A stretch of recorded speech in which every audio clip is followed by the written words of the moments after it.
République démocratique du Congo, Sénégal, Népal, Mauritanie, Ghana, Morocco, Kenya, Zimbabwe, Guinée-Bissau, Venezuela, India, Palestine, Swaziland, Zambia.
Tula Baba.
Bathed with sufferings, clothed in afflictions, served with unending pains for concern, beautified with cosmetics of humiliation, a full package of torture bestowed in my bosom by the virtue of being an ordinary worker. I used to be held in high esteem, mentioned with dignity, and held in admiration. But under the cruel feet of imperialism, I was crumpled, squashed, and ripped off my glory. My very soul screams in agony from the deepest pits of subjugation.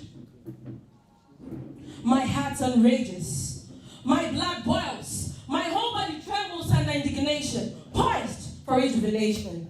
The brooding atmosphere is cleared as I look on with disdain. Giving up has never been an option. Arise, ye men and women of valor, zip up the slumber bag and awaken the spirit of the revolution.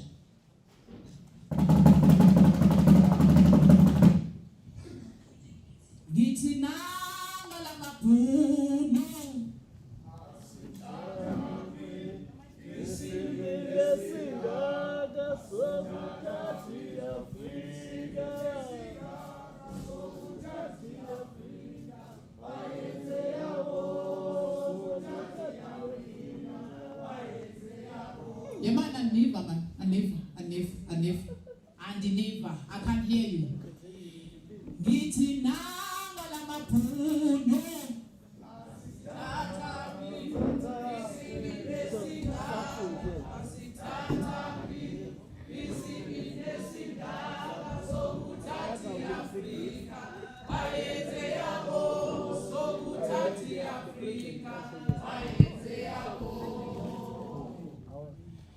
From Cape to Cairo, from Morocco to Madagascar, from Cape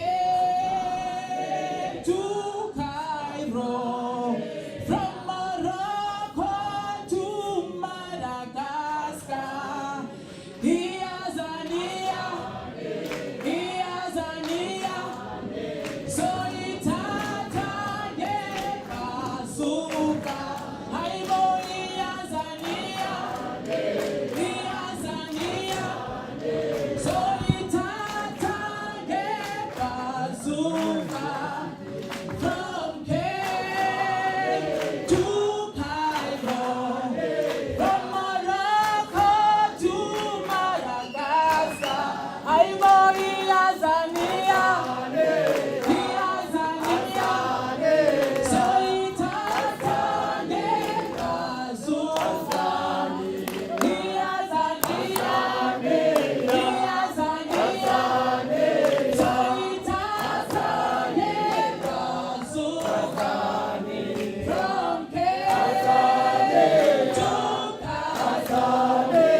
Madagascar.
Arise, ye workers, from your slumbers. Arise, the prisoners of war. For reason in revolt now turneth, and at last at the edge of night. Away with all your superstitions, second masses, arise, arise. We'll change as for the old tradition, expand the dance to win the prize. So comrades, come rally, and the last fight let us face. The internationally unites the human race. So comrades, come rally, and the last fight let us face. The internationally unites the human race. No more deluded by reaction, on tyrants only will make war. The soldiers who will take strike action, they break ranks and fight no more. And in those cannibals be trying to sacrifice us to their pride, they soon shall hear their bullets flying. We shoot their generals on our side. So comrades, come rally, and the last fight let us face. The internationally unites the human race. So comrades, come rally, and the last fight let us face. The internationally unites the human race. No savior from on high to lead us, no faith that we in Prince of Care. Our own right hand and chains must shiver, chains of hatred, greed, and fear. Enemies without fear are booty, and give to all a happier lot. Each has the blood must do their duty, and will strike while the iron is hot. So comrades, come rally, and the last fight let us face. The internationally unites the human race. So comrades, come rally, and the last fight let us face. The internationally unites the human race. Amandla! Amandla! Kuruma! Agitate, mobilize, educate, organize. Kuruma! Agitate, mobilize, educate, organize. Amandla!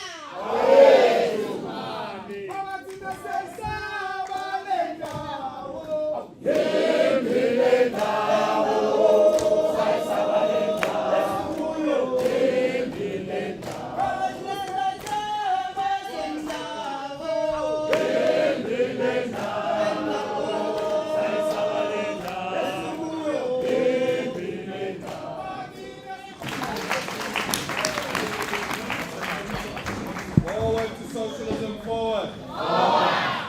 Forward to socialism, forward.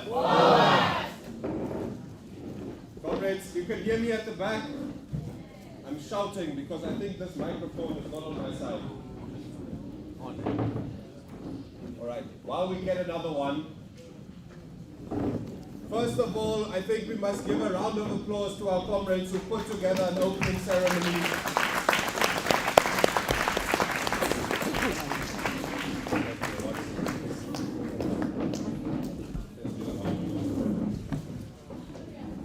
All right, I think we need to increase the volume on the system.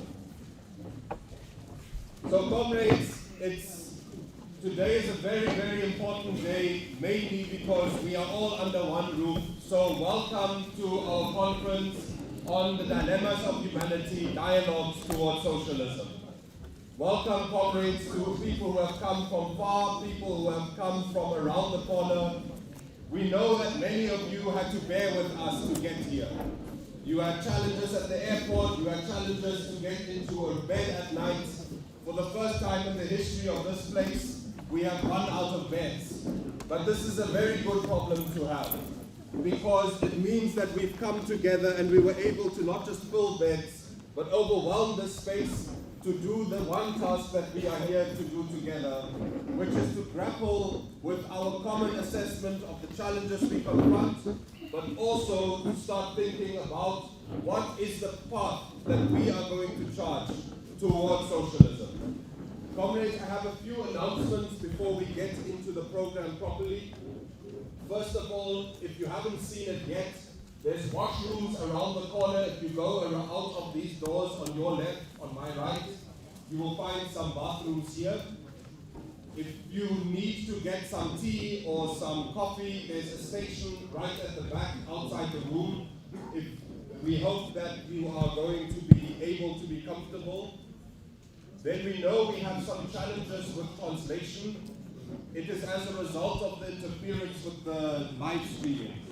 So the translation, as soon as we have concluded our opening day, we will be able to listen to the various languages with these 4 channels.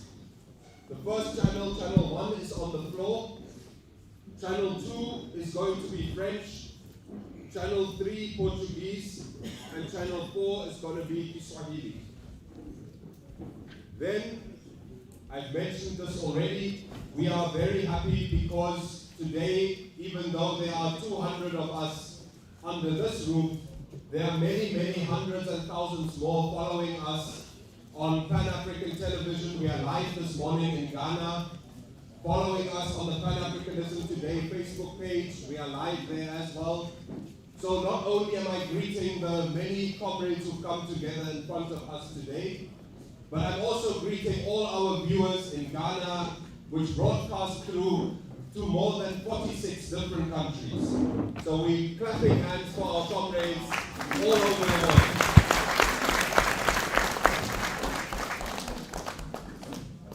We are only going to be live and public for this opening ceremony. Once we break into commissions this afternoon, we are going to be continuing with the program behind closed doors, but we are also going to be live on the last day, on Thursday, when we get to announce, not to ourselves only, but to the world at large, what are some of the very important resolutions that we expect to be taken at this historic conference.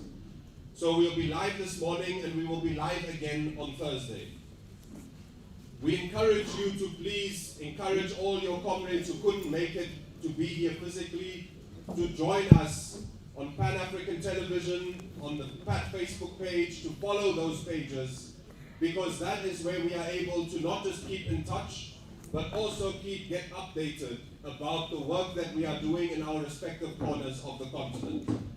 If you do want to use social media, there are 2 hashtags that are being used. The first is hashtag Build Socialism. The second one is hashtag Dilemmas of Humanity. And throughout this conference, we are very privileged to be able to have media partners who are going to continue covering our discussions, going to be interviewing us on the side. You'll find some of them have badges that say media. It's our comrades from Pan-African Television, from People's Dispatch, and from the Wata FM, who are covering our conference for the next 4 days. Can we clap hands for our media comrades?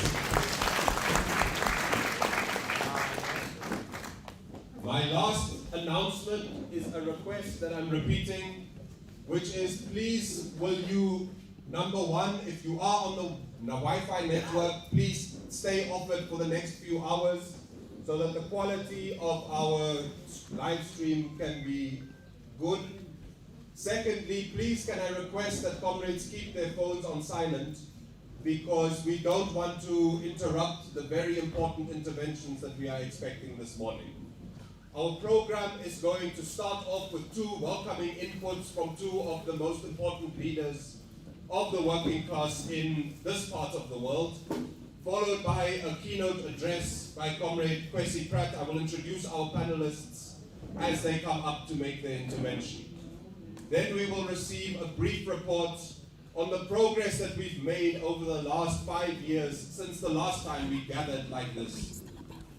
We will then break into commissions where we will start the very important and very ambitious work of this conference, which is to go beyond the diagnosis that we've had and that we've built together over the years and start articulating the path that we are going to lay. Ultimately, when we say forward to socialism, we're saying that as more than a slogan, but as a commitment to concrete work that we need to do together. And the task of this conference is to grapple with the nature, the content, the form of that concrete work. So with those few words, comrades, it is my great, great pleasure to welcome to the podium Comrade S'bu Zikode. He's the president of Abahlali, baseMjondolo, a social movement that has been at the forefront of fighting against all forms of social deprivation, but also that is starting to put onto the table in their actual practice the kind of world that we are trying to build. Comrade S'bu leads an organization of more than 100,000 people here in South Africa, and we are very privileged to receive his intervention and his welcoming to this conference as part of kicking us off. So please can we put all our warm hands together for Comrade S'bu Zikode.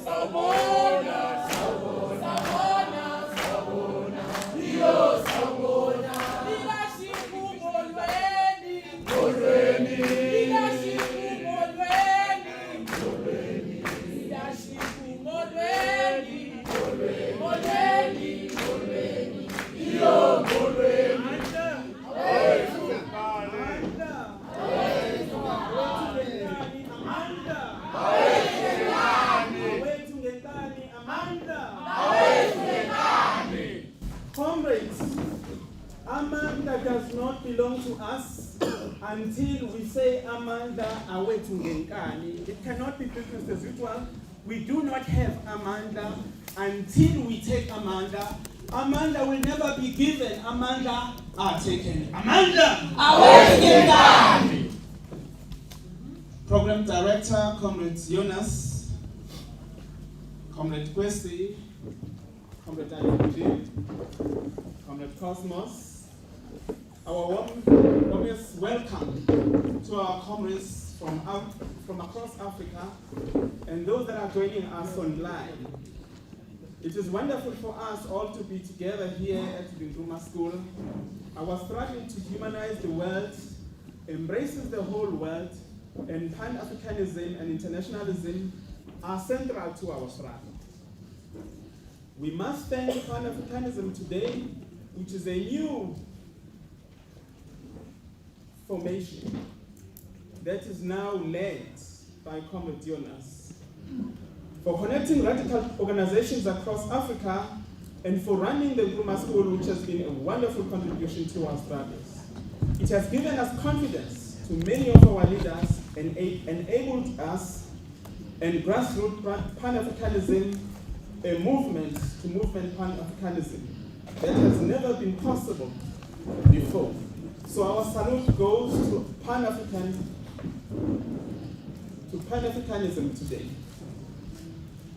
We have a Frans Fanon School in Durban, comrades, in the Kenana commune, comrades who study there then come here to the Nkrumah School, Amalka Cabral, and then next is to go to ENFF School of the MST in Brazil. These schools are a huge achievement for our strategies, and we need to do all that we can to protect and advance them.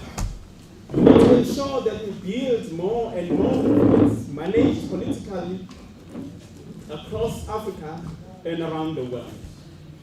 So it is important that we protect and advance these schools as a heritage to be cherished so that our future generations can benefit from these schools.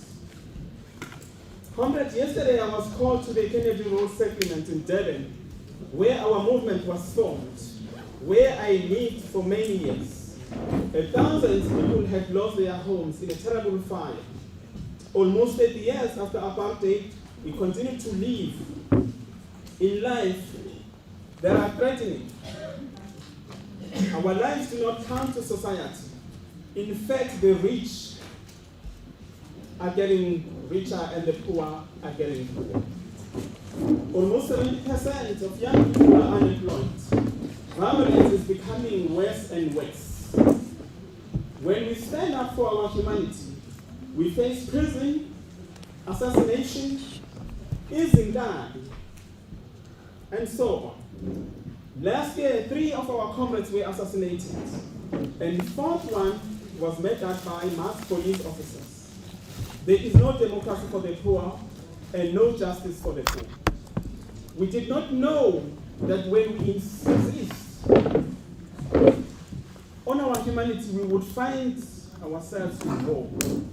But we are in war, a war that is fought with live bullets, rubber bullets, tear gas, courts, prisons, lies and slanders.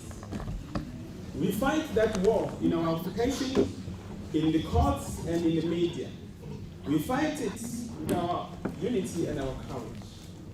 We fight it by insisting on your humanity and on the full and equal humanity of all the people.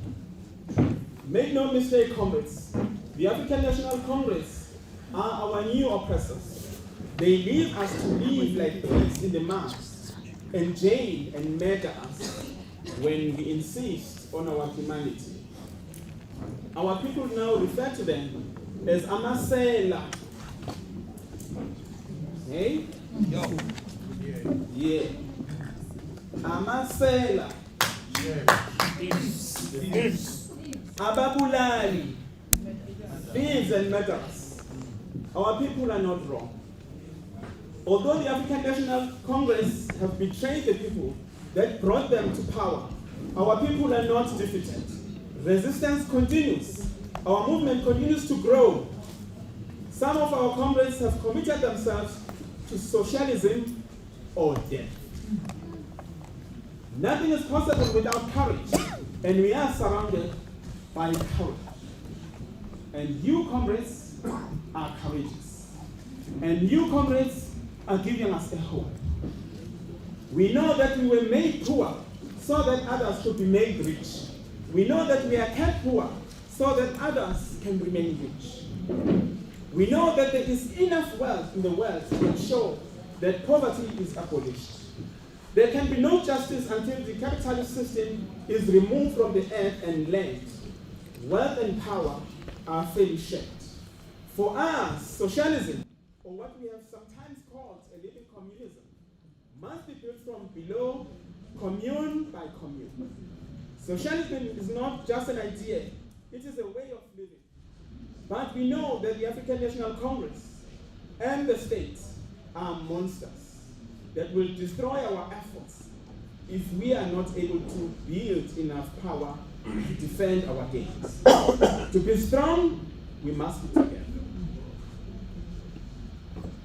We also know that even partial victory in our country will quickly come under attack from the imperialist powers. We have seen what has happened in Haiti, Bolivia, and in many countries across the world. There is realities that can seem overwhelming, but we do not suffer alone. The poor of Harare, Nairobi, Lagos, Accra, and cities across Africa face the same oppression, and do the poor of Sao Paulo, Bombay, and cities across the world. Workers face the same oppression around the world. There is also resistance everywhere. All over the world, there are people who are saying no to oppression and yes to human rights. And what are we saying today? No to oppression, yes to human dignity. All over the world, there are people who are saying that the wealth of the world belongs to all the people of the world. It belongs to those in rural villages where comrades in Vuatas are working. It belongs to the people in our townships, to people in our sheds, and people who are living in those so-called farm areas. On our own, we are vulnerable. Together we are strong. Together we can win. Together we can humanize the world. Our movement is rooted in land occupation across the country. We have hope to turn each occupation into a democratically managed and productive commune where there is no rent and land is bought and sold. We are committed to those kind of communes. We hope to build a movement of communes and then a Pan-African and internationalism and movements of movements. The great challenge for us has been the difficulties in connecting with radical movements across Africa and around the world. PENS and the Nkrumah School have made a huge contribution in advancing our ability to be closely connected to movements in other countries. And they have always respected the autonomy and internal democracy of the movement that they engage. This question of how we link our movement and struggles across Africa and around the world is critical because in the past, NGOs controlled all the networking. They have claimed to represent us when they have no mandate to do so. They have marginalized and tried to undermine organizations. They take direction from their members instead of NGOs. This is what happened with the World Social Forum. It happened with the so-called social movement in Durban many years ago. There are some left NGOs like PET, like the Social Economic Rights Institute of South Africa, that are able to work with movements on a democratic and respectful basis to support the building of the power of the oppressed. These NGOs have our respect. They are our comrades. However, some left NGOs and academics think they should substitute themselves for our movement, that they should think and decide for us. We must be vigilant about attempts at NGO pressure of movements, organizations, and their spaces, events, and other projects. We must be wary comrades about those NGOs. Sometimes I refer to them as regressive forces who think it is their job and their mandate to think for us, decide for us, speak on our behalf, represent us, and eventually decide for us. And sometimes in Abahlali we call them losing cannons. They are accountable nowhere. The autonomy of popular organization must be respected, and it must be clearly understood that while NGOs and academics and less celebrities are welcome to participate in movement spaces when they are invited to do so, they have no right to assume that they should have the power to give political direction to the organizations of the poor and the working class. Know your lane, remain on your lane.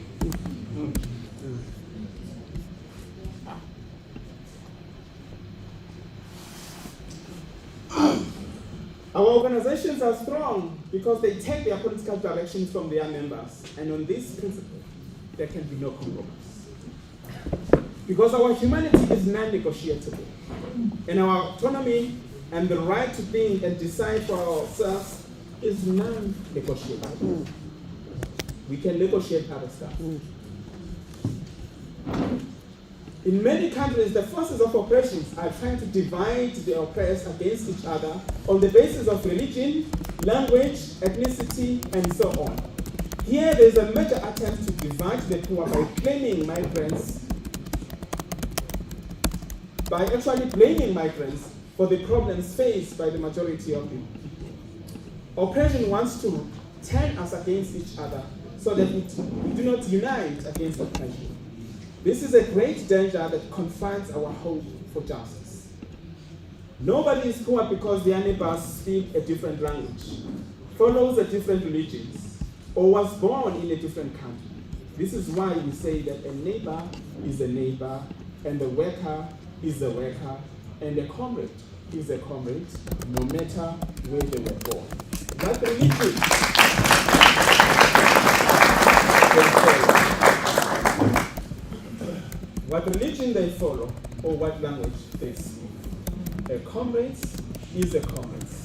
So as a human being is a human being whenever and wherever they find themselves. No compromise on that. No human problems. In all our countries, it is vital that we resist these attempts to divide the oppressed.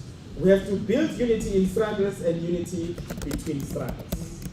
This meeting is a wonderful opportunity for us to get to know each other personally, to learn about each other's organizations, struggles, to learn from each other, to build the unity and to take our struggles forward, to begin to build a movement of movements, and to identify and confront our real enemy.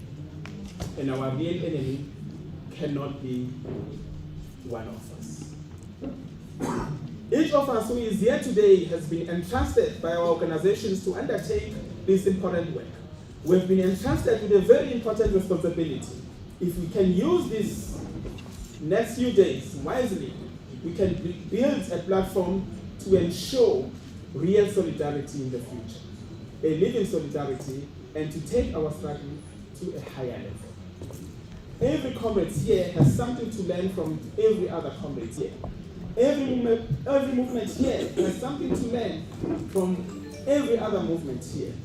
This week should be a time for learning, growth, and building our future. Our political school in Durban is named after Frantz Fanon, a great philosopher.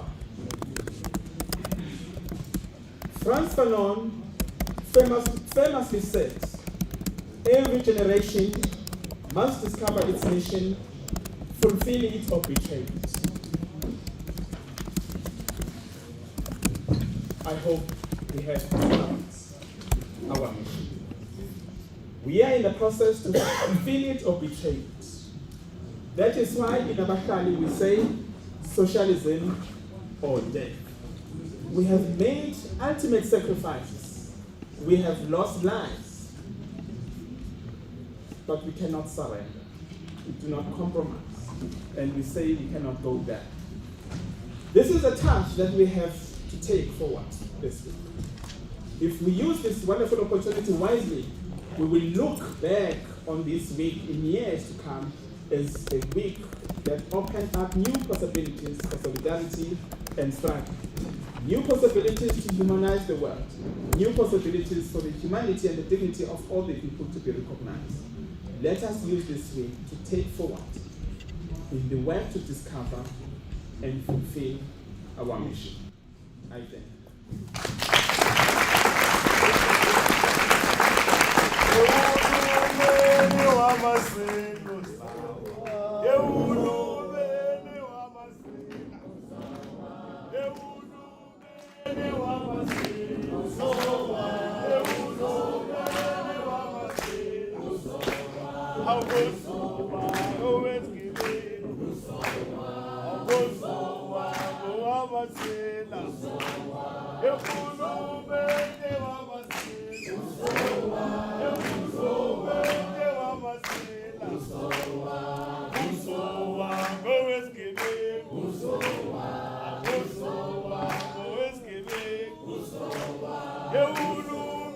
Eu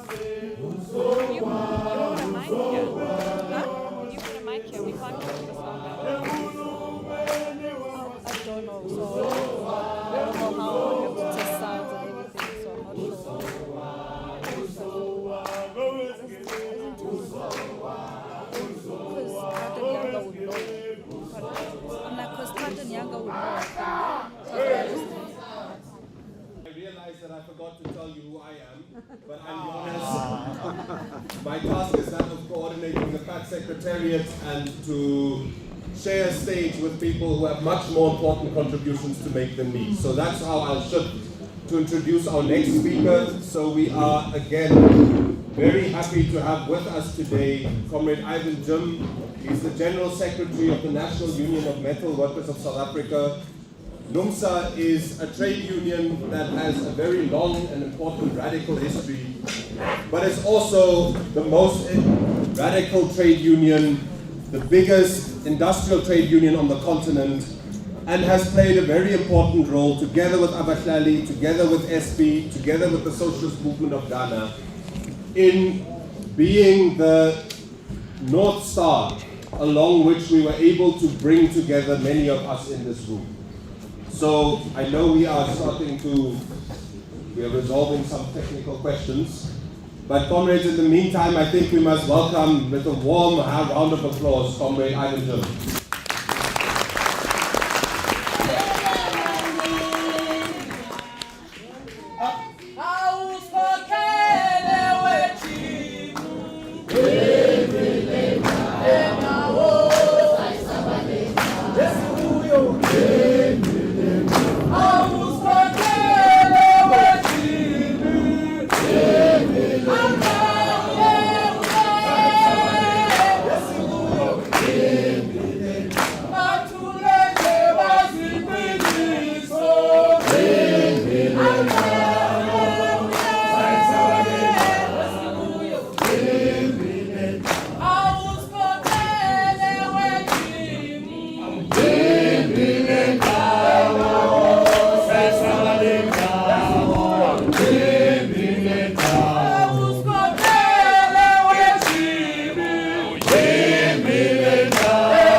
Family Neskolo, family. Comrades, good morning. I've got a task of welcoming you, and I was asking, I know that Jonas and S'bu feel very strong about this important. S'bu has welcomed you, comrades. Can we clap your hands for S'bu?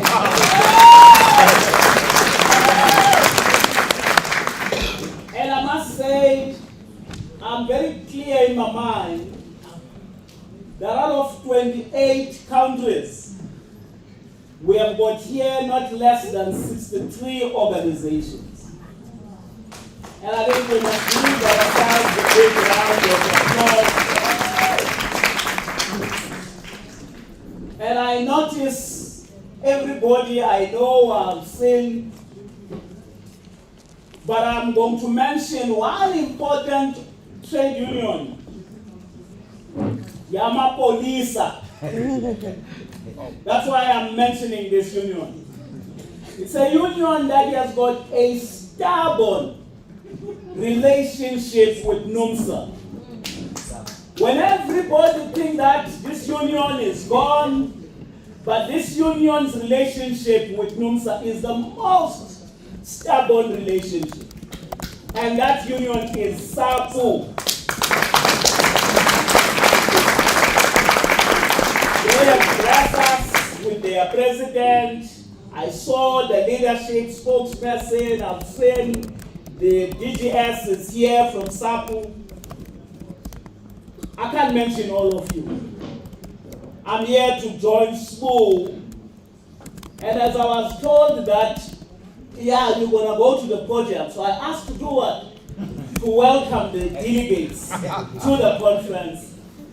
I had to think a little bit. More so because there are many slogans for socialism. Socialism is the future.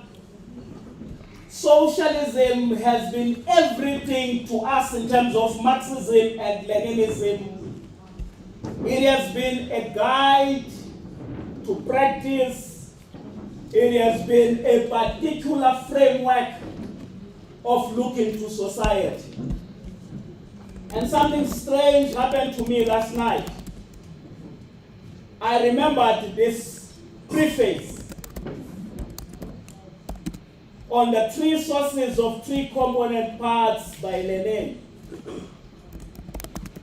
And I remember that there are students here.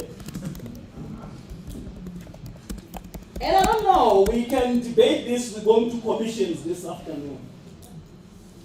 But he says this.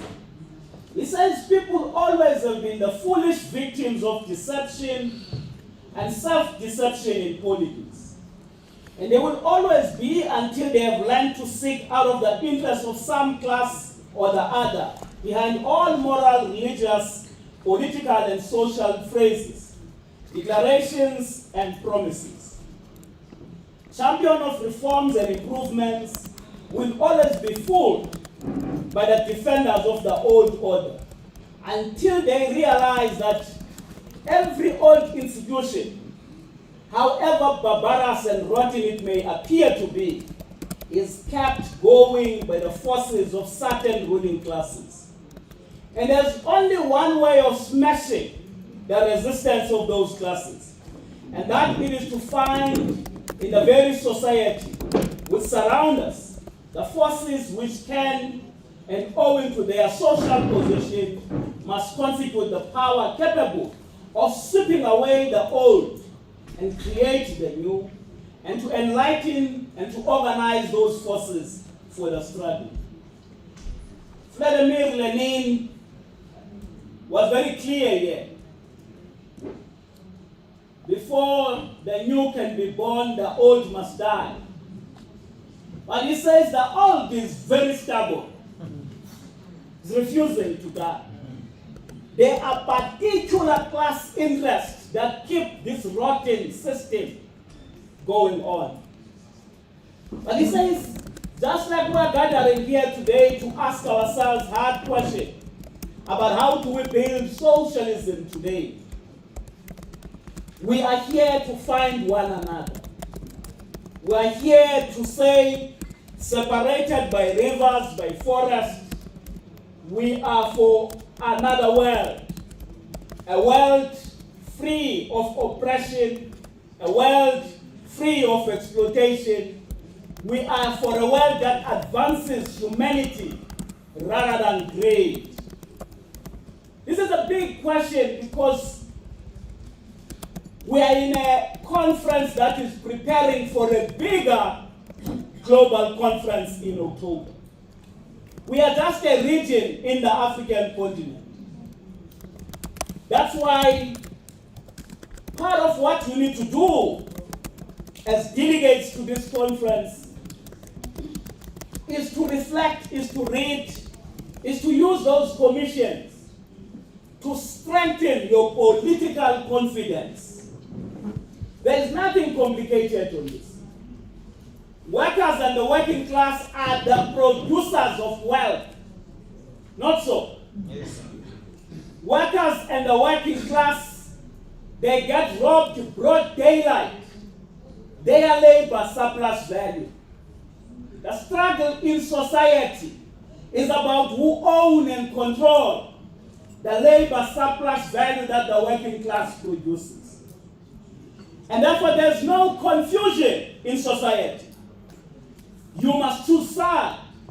There is a class that lives by selling its labor, which is the working class.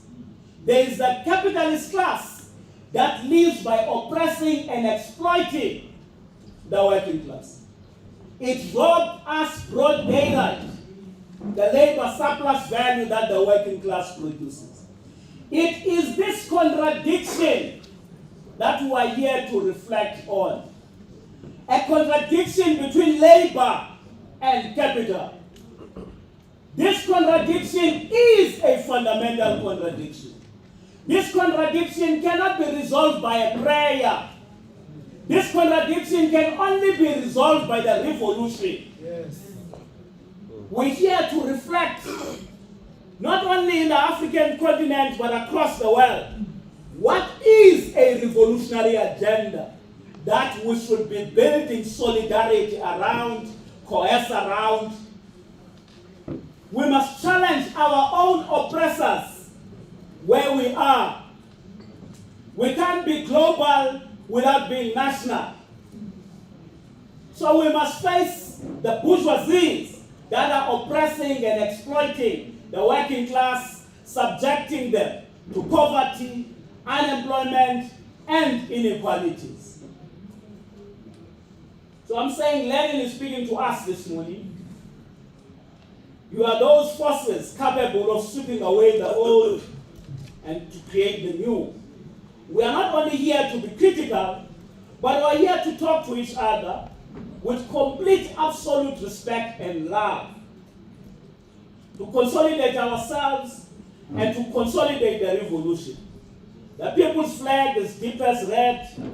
United we stand, divided we fall.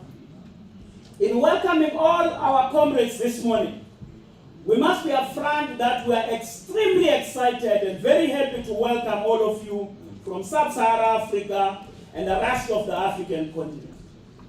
We're obviously meeting against severe backdrop of the working class and the people of the world being under siege from the disastrous global Olympic failure of the capitalist system, whose legacy of colonialism and imperialism have kept the African continent, despite all our mineral riches, but we remain at the bottom of the food chain.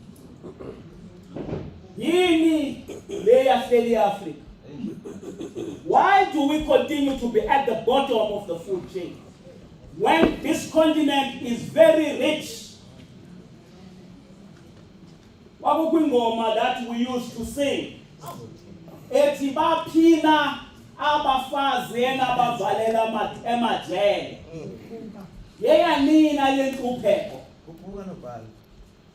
Baphina abafazi Abahlali majele kutheni na kunjenje kunjenje kutheni na kunjenje nasiyabusa kutheni na kunjenje kunjenje kutheni na kunjenje kutheni na kunjenje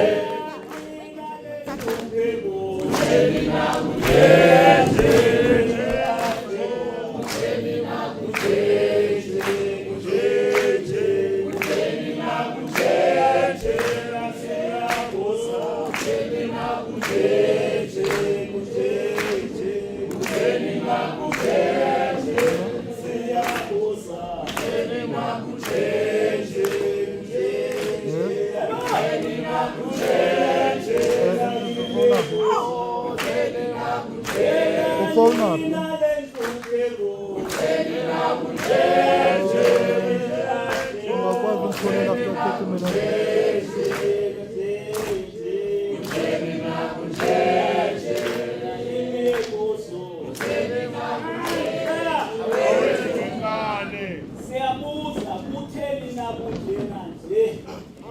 Why Africa, when it has got all the riches of the world, 90% of platinum in the world is here in the platinum belt in Rustenburg.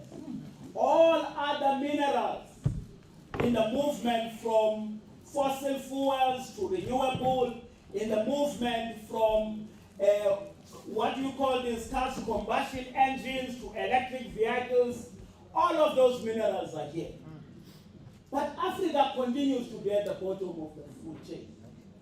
At what point as this continent we stop chasing each other on the basis that you're from this particular fake border and the country, at what point do we focus to beneficiate those minerals, to build our economies, to trade with each other, to smash poverty, unemployment, and inequalities?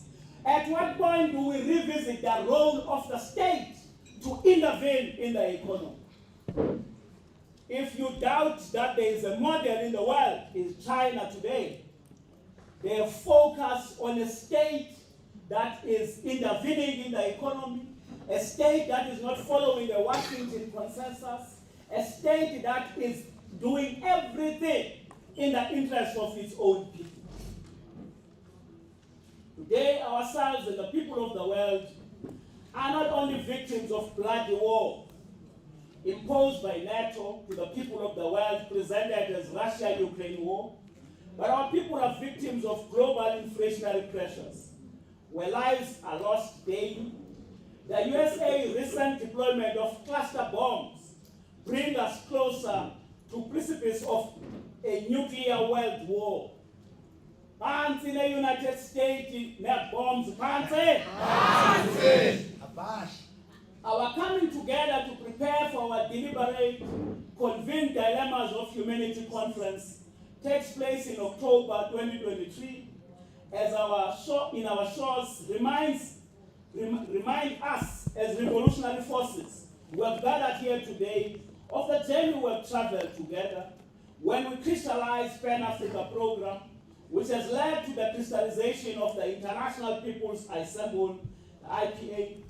We have no words to appreciate and to thank Pan-Africa today, IPA, for indelible work they did in networking us with membership-based progressive movements of the working class, peasants and urban poor across the length and breadth of the African continent, and in the rest of all the other continents of the world. Comrades, you are welcome, feel at home. We are gathered here to reflect on the journey we have traveled when we met in Dilemmas of Humanity in Brazil in 2015 as a movement-driven revolutionary project hosted by MST, Brazil Landless Workers Movement, the largest social movement on the planet. Even then, we were confronted by the deep structural crisis of capitalism when it collapsed in 2008, which led to uprising that started in Tunisia, moved through to North Africa, into the Middle East and Southern Europe, and sparked the occupation of Wall Street movement in the United States. Of course, we were not surprised, as capitalism always goes through booms and busts. Capitalists make profit regardless of any situation. They make money during drought. They are very funny. They make money during war, but the working class and the poor consistently suffer under the capitalist system, which has no solutions for problems that confront humanity. A system that breeds all social ills. Capitalism. Every problem you can think about comes from the greed of the capitalist system. Even individuals who become a problem, when you look at it, it is important for us not to be overwhelmed by today's challenges confronting the working class. This includes the importance of properly appreciating our strength, weaknesses, and victories we have secured. One of the important victories that we must appreciate is the fact that many formations that are represented here today have been crystallized as a result of the work we did from dilemmas of humanity on a journey we started in Brazil. A journey of 1,000 miles starts with a single step. We are brought together by a united resolution here of asking difficult questions, such as, how do we build socialism in today's brutal imperialist decade? How do we renew our revolutionary credentials as comrades who are loyal and committed to class struggle? How do we organize the working class as a class for itself? How do we wield working class power to pursue class struggle as the only guarantee for fundamental change to overthrow capitalism and replace it with socialism? How do our strategy and tactics help us to impose a revolutionary agenda on BRICS? How do we ensure that Putin is not arrested in our shores? Pansi no banzoka Putin, pansi! On this, that is not up for debate. One thing that is not up for debate is an appreciation that there is just no better cause in the continent and in the world than to build and defend organizations of the working class. The movement demands women and men who are prepared to take up this omnipotent battle. A battle to build and strengthen this working class formation rooted in Marxism and Leninism, which is not a dogma, but applied in concrete conditions of struggle. The revolution in our continent and in the world demand working class leadership that understand that the struggle for socialism demands from us more than just being theoretically correct, but to give the enemy no quarter, no free ammunition, and that we must master our strategy and tactics in the interest of the working class and in the interest of the revolution. As we cannot continue to repeat the same mistake, we must learn from our mistakes so that we do not repeat them. Building international solidarity separated by rivers and forests is our task. Pursue class struggle, challenging and overthrowing capitalism and imperialism, and replace it with socialism. What is compulsory, which demands our collective effort, is how do we build a revolutionary cadre? A cadre that understands the importance of revolutionary consistency. It's difficult, comrades, to build a commune. It's easy to destroy. We have the task of building a revolutionary cadre. That's why we run these political schools, to raise levels of consciousness. But what do we expect from a cadre? From a cadre we build it, we expect revolutionary consistency. Ungesinyuka ngathi irand stock exchange kodwa unikombi. Can you clap hands for revolutionary consistency? We must mobilize the working class as an attitude of mind and a way of life, as it is the only class community capable of carrying the revolution to its logical conclusion. And we must once more demonstrate to everybody that socialism is the vital force of our time. NUMSA comes out of a tradition of worker democracy, worker control, and is committed to the principle that Marx laid down in the first rule of the rules of the First International, that the emancipation of the working classes will be conquered by the working class themselves. Our union preamble makes it compulsory that in pursuit of this class struggle, the working class must set aside prejudice and unite. Its economic vision is about ending economic exploitation of the working class, from each according to its needs to each according to its ability. One of the revolutionary tasks we are confronted with is how do we unite the working class behind a revolutionary program? So, what does that mean? It means first we need a revolutionary program. So don't tell us that there's elections next year. We know, can we clap hands? We know it's elections.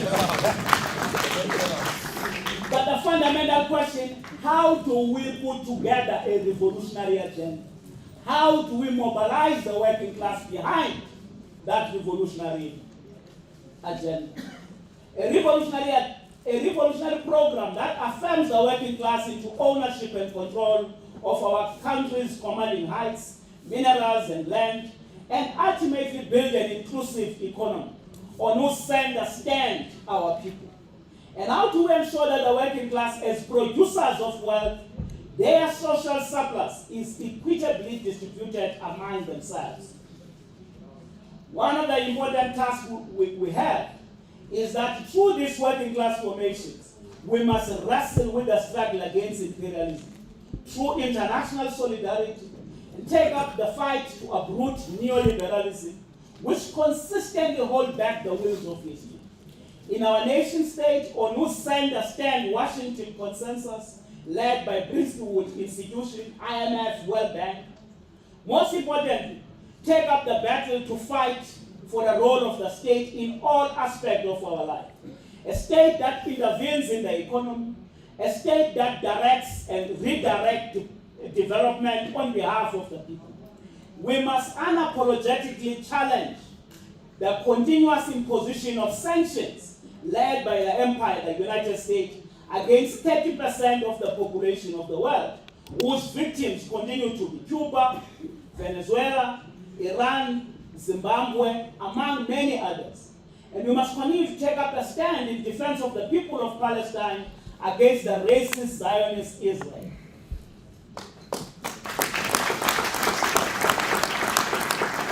Part of this vicious agenda that we must consistently fight against is a now open and now hidden agenda where the working class formations are under attack to weaken, to fragment this organization of the working class through a neoliberal agenda and a dogma which openly promotes NGOs, sometimes even activist celebrities, while simultaneously oppressing and stigmatizing genuine working class formation. Unite us, don't divide us. The simplest understanding of what I'm talking about is that imperialism and capitalism is so vicious, comrade, to a point of funding their own churches, like the Pentecostal in Brazil, that ran and supported a fascist like Bolsonaro against Lula da Silva, the president of the people of Brazil. The forces of the capitalist ruling class also form their own trade unions, their own civil society organization and NGOs. The mission here is to keep the working class marching, promoting class harmony in a class-divided society. The mission is to never allow the working class to see the strategic importance of organizing itself as a class for itself. One of their things they fear the most is the unity of the unemployed and organized working class. One of the missions we must drive successfully is to unite the unemployed with all workers who work, because every worker who's got a job supports 5 to 6 extended families. If you reflect on the fact that we remain at the bottom of the food chain, our people do not have jobs, we give solidarity to the unemployed. And therefore, unemployed people, they must join, they must swell our ranks we must continue to champion their interests. This unity of the unemployed and employed is a strategic importance. This is at the core of hatred against independent, against working class formation, because they think this will abort. You know what is the threat? The threat is that they want us to continue with poverty alleviation program. We must never conquer power for ourselves. No. We don't want a loaf of bread. We want the entire bacon for the working class.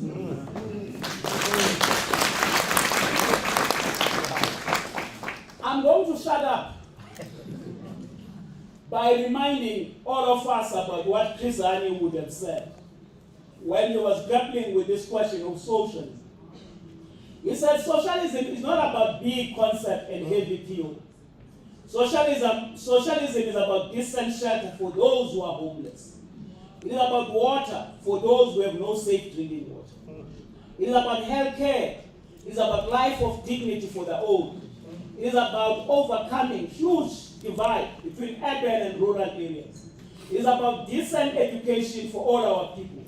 Socialism is about rolling back the tyranny of the market. As long as the economy is dominated by an unelected privileged few, the case for socialism will exist. Many thanks, comrades.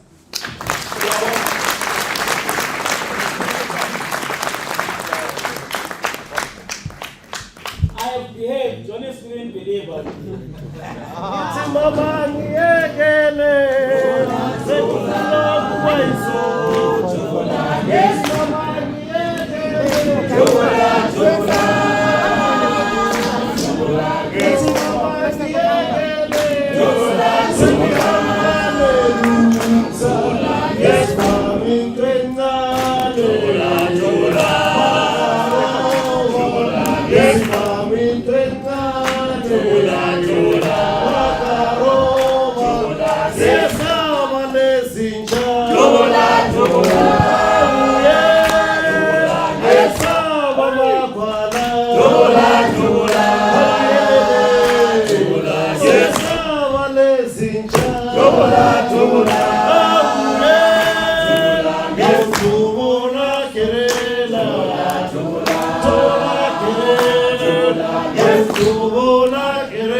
Comrades, we know we have a very tight program, but we also know that we need to appreciate our leaders when they clarify for us why we came. We know we are here, comrades, ultimately not to say that we are hungry, not to ask for a loaf of bread, but to figure out how are we going to get the bakery, comrades. So, with that, I want to invite I hope you are now feeling welcome, comrade. We were welcomed twice, but now it's time for our keynote address. So I want to invite Comrade Kwesi Pratt, who is the General Secretary of the Socialist Movement of Ghana.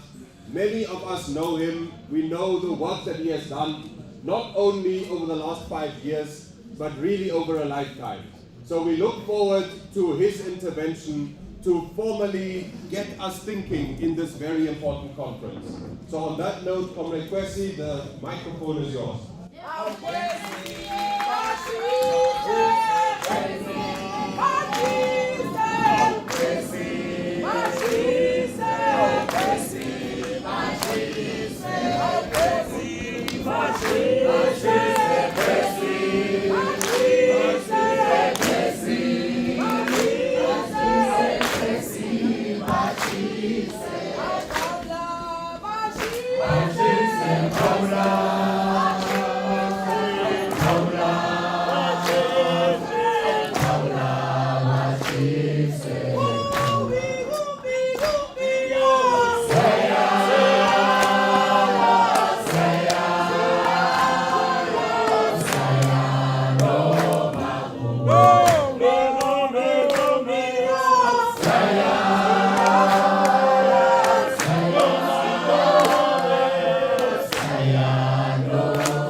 Last night and this morning, I had some conversations with some comrades, and it became obvious that at least the comrades I spoke to last night and this morning were expecting me to speak fire. I can assure you that there will be no fire speaking. I'm told that my purpose this morning is to deliver a keynote address. I tried so hard to find the key and haven't found it yet. And borrow you one. And I'm not even sure that this is going to be an address. This is just a comment speaking to comrades about our situation today and how to get out of that situation today.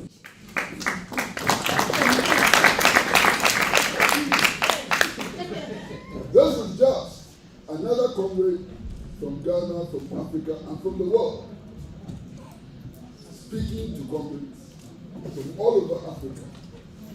A comrade who does not know it all, a comrade who's prone to mistakes like all of us. But I am happy to start this conversation. I'm happy to start this conversation because our world is in a precarious situation. I'm happy to start this conversation because of the hunger that is gripping the world, all corners of the world. I'm happy to start this conversation about rising unemployment everywhere. I'm happy to start this conversation because our world is facing the threat of a terrible economy. I'm happy to start this conversation because I believe firmly that all of us, every one of us, has a responsibility to contribute to building a better world. A better world in which no woman is oppressed. A better world in which every child has an opportunity to go to school. A better world in which hunger is banished. A better world in which the resources of the world will be exploited for the benefit of all the peoples of the world. A world in which these resources will not be exploited in order to fill the bank accounts of multinational corporations operating for the colonial metropolis. A world in which all of us will look after each other. A world in which all of us will work together to ensure the prosperity of all nations and of all people. And that world is only possible under socialism. There's no question about that. Comrades, the language in which you have described this conference is interesting. It's sweet. It's high community. We are told that this conference is about the dilemmas of humanity. What is that? What is the dilemmas of humanity? Look at all the beautiful words here. Diamonds, Africans, and so on. Simply put, we are here as a people committed to change. To understand what it is that we want to change. To devise means of that change. And to ensure that that change happens by all means possible. All means possible. That change must happen. That is why we're here. We are here to look at our history, to learn the important lessons of our history, and to apply those important lessons of our history to our today, so that we can together march forward victory after victory after victory. Socialism is established. That is our purpose of being here today. I want to submit that we can assess this conference. There are many ways of assessing this conference. This conference will not be assessed by the brilliant speeches that we make from this program. This conference will not be assessed by the quality of the resolutions we pass after our meetings. This congress will not be assessed by the numbers of organizations and peoples who gathered here today, this conference must be assessed by the extent to which we achieve our revolutionary objectives and make sure that all these reactionary neo-colonial governments breaking up from everywhere in Africa are put in the right places. And the right places are nothing but the dustbin of history. That is what we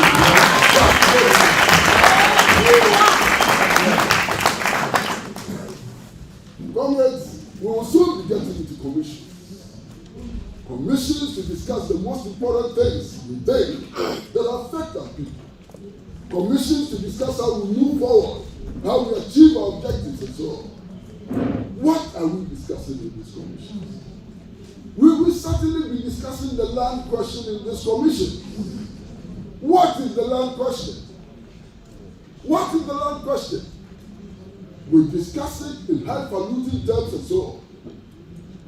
The land question simply is, how do we utilize these vast lands, the minerals embedded in them and so on? How do we utilize them to solve human problems? That's all. How can we have all these lands with diamonds embedded in them, with oil embedded in them, with gas embedded in them, these lands that can produce plantain, that can produce rice, that can produce cocoyam and so on, and still have a hungry people anywhere in the world? This is the question that faces us.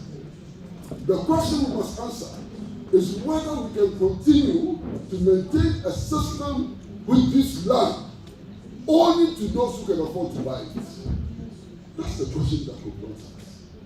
The question that confronts us today is whether we can continue to allow a system of land tenure who simply says that those of us whose grandfathers were thieves and buccaneers, those whose grandfathers were bullies, who went around waging wars to capture other people's land, should continue to hold those lands. That's the question before us. The question before us is whether or not in South Africa today, the minority which imposed harsh, racist, criminal, colonial occupation on us should continue to own the vast majority of lands in South Africa. That's the question before us. The question before us is whether the tillers of the land should be the real owners of the land. The question before us is whether land should be used in order to create employment so that all of our people can have something to do in order to put food on the table, something to do in order to make it possible for people to live in decent housing. So that is the land question. What do we do with land? Who should own the land? Who should benefit from the exploitation of the land? Do we have a situation where land lies fallow and people have no land on which to live? People have no land on which to grow food. That is the land question. And this conference must come up with clear strategies for making the real people the real owners of our land everywhere in the world in Africa. That is our challenge. Seeing the program for this conference, one of the things you're going to be discussing in this conference is the gender question. What is the gender question? What is the gender question? Can anybody provide any justifiable reason why the majority of people on this earth are not given equal access to education? And the majority of people on this earth are women, are mothers, are sisters, are wives, and so on. Why can they not fully participate in the processes? No. I come from Ghana.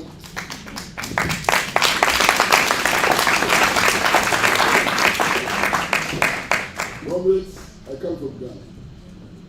The official statistics says that 52% of the population is made up of women. Is it not only madness which will dictate that the country that suffers from all the problems that we suffer, we should keep 52% of the population out of the processes of making decisions about the destiny of the country. Is it not only madness which will dictate that the country with 52% of the population should keep that 52% out of the process of production and distribution? We are socialists and we are fully committed to the full integration of women in all aspects of national life and international life. We are fully committed. It has hindered participation of women in all the processes which maintain life, which improve life, and which will build a brighter future for everybody in this land. That is our commitment. And that commitment, I'm sure, will find expression in the final resolutions of this conference. Today, there's a problem that confronts the world. The forces of imperialism came here, they killed us, they enslaved us, they stole everything that belongs to us. They trampled on our rights and so on. Then they got into a senseless war, a war against themselves in the 1940s. And they marched our people, our forebears, our grandfathers, to fight in useless wars that do not concern us. They fought in the First World War. They fought in the Second World War, not to liberate themselves, but they fought on behalf of their colonizers. That situation would never arise again, because we would not fight in the intra-imperialist wars anymore. We would not fight on the side of Britain. We would not fight on the side of France. We will not fight on the side of Germany, and we will not, never fight on the side of the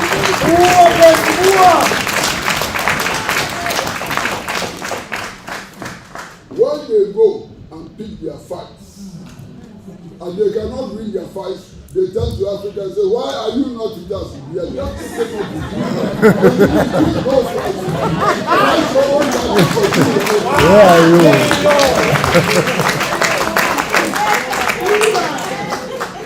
Well, clearly, after the so-called collapse of the Berlin Wall, we heard of the agreements that were made. And the agreements that were made were that with the collapse of the Warsaw Pact states, NATO would not advance its wars. We all heard that. How come that all of a sudden, all the agreements are thrown away, and NATO begins to expand its wars? And then, that guy, what is his name? That guy, what's his name? Zelensky. Zelensky. Yes, Zelensky.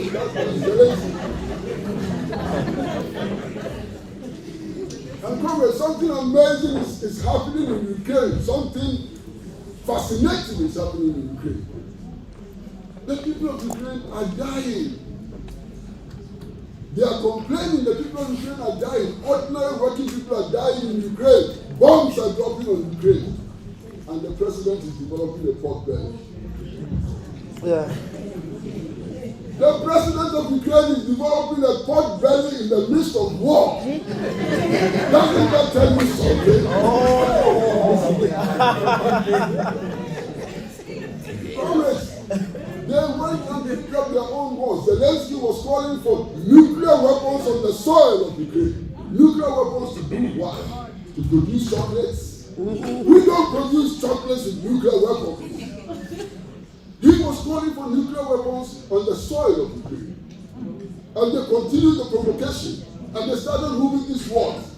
Now there's an outbreak of war. And they turn to Africa and say, Africa, what are you doing? What are you doing? Africa is thinking about how to fight against the entrenchment of new colonialism. Africa is thinking about why today we have more resources than any continent in the world, and yet we are so poor. That is what concerns us, not the war in Ukraine. What concerns the African people is how to improve the conditions of housing of our people. Not whether or not Zelensky, that is the not whether or not Zelensky will have an opportunity to grow his pot belly. That's what he said. Comrades, we will no longer fight their wars for them. Let them fight their own wars. We will fight our own battles. And our own battles. Comrades, our own battles are for food. Our own battles are for expanding access to education. Our own battles are about improving our people's access to quality health. Our own battles are about how to shake imperialism off our backs. Our own battles are about unity with the rest of the world, suffering imperialist aggression and oppression. Those are our battles, not their battles in the day and their life.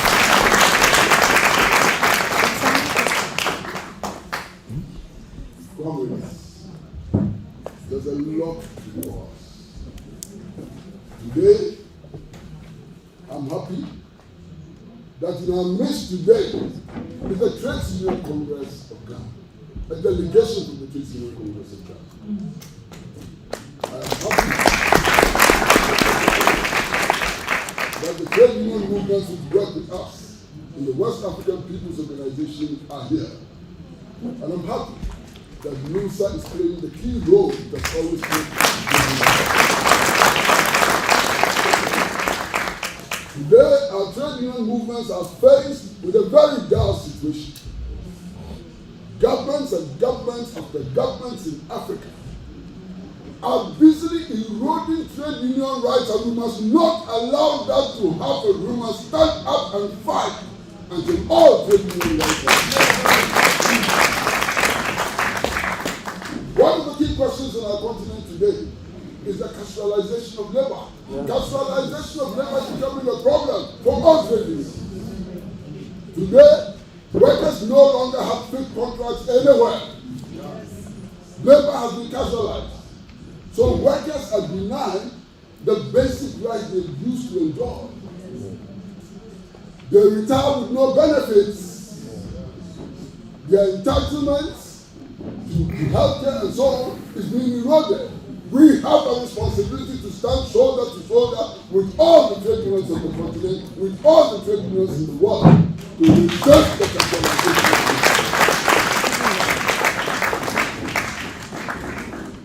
Comrades, in some places, even the formation of trade unions has become a problem. In Ghana, where I come from, the TUC is currently engaged in a battle to ensure that 3 union members of the Mine Workers Union are re-employed because the management of this company has decided not to allow trade unions to exist in that company. That struggle is ongoing, and we call upon all trade union movements in the world to declare full solidarity with the Trade Union Congress of Ghana and to continue this struggle until the Trade Union Congress of Ghana manages to stamp its authority on the rights of all workers to form trade unions.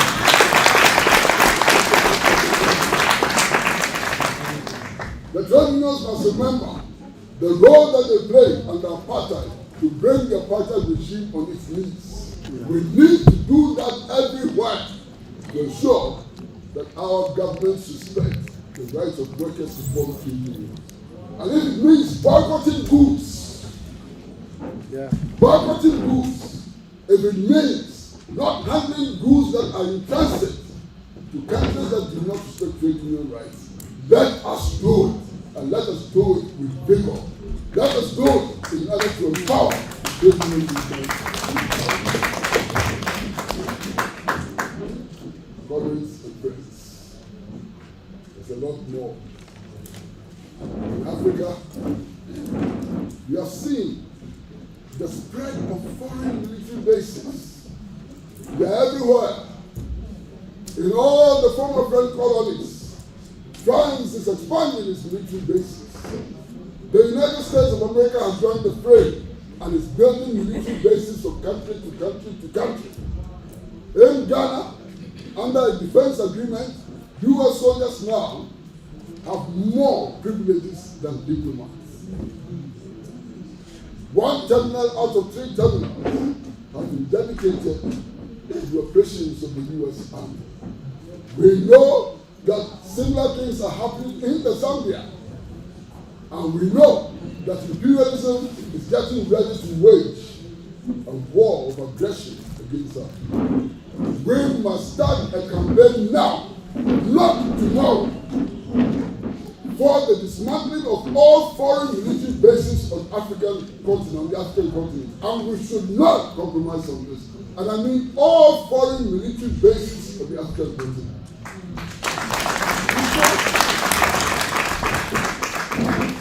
Comrades, because we know that these foreign military bases have not served our interests.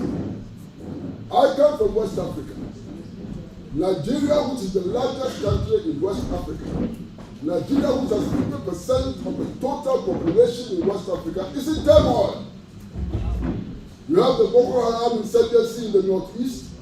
You have the low-intensity civil war in the Niger Delta. And then you have the problem of secession in Nigeria. Western military bases and presence has not helped to resolve these problems. As we speak here today, more than 50% of the land area of Burkina Faso is occupied by so-called Islamic insurgents. Togo has been attacked, Benin has been attacked, and we do know that Islamic insurgency is spreading across our continent. Comrades, we are capable of fighting our own battle. If the West and the force of imperialism will stop interfering in our country. Say no to foreign military bases because we can build the armed forces capable of defending our interests. If we are listening to a certain Dr. Kwesi Pratt, S'bu Zikode, America Cabral, and others who advocated the establishment of the African High Command, we will not do this. So it's an important task today to insist on the dismantling of all foreign military bases in Africa. Comrades, we have often said that Africa is rich. And true, Africa is rich. We have everything. We have gold, we have diamond, we have iron, we have rivers. We are close to the sea. We are bordered by the sea. We have intelligent human beings. We have a history which is rich. A history which is so rich. A history which is full of names, of Christianity, of Kwesi Pratt, of S'bu Zikode, of everybody else, America Cabral. A history so rich of the dead Ashikishas, gallant women who stood up and fought. That is our history. We are so rich in everything, and yet we are so very poor. This paradox ought to change. This ought to change. We ought to build that new Africa. That new Africa who stands shoulder to shoulder with all people. That new African who does not feel inferior. That new Africa who feels equal to the European. That new Africa who feels equal to the Asian. That new Africa who feels equal to everybody. That new Africa who is committed to changing the paradigm from development. That new Africa who is committed to building a world in which no child will go to bed on an empty stomach. That is the Africa we want to build. That is the Africa we will build, and no force can stop us from achieving this objective. We'll work.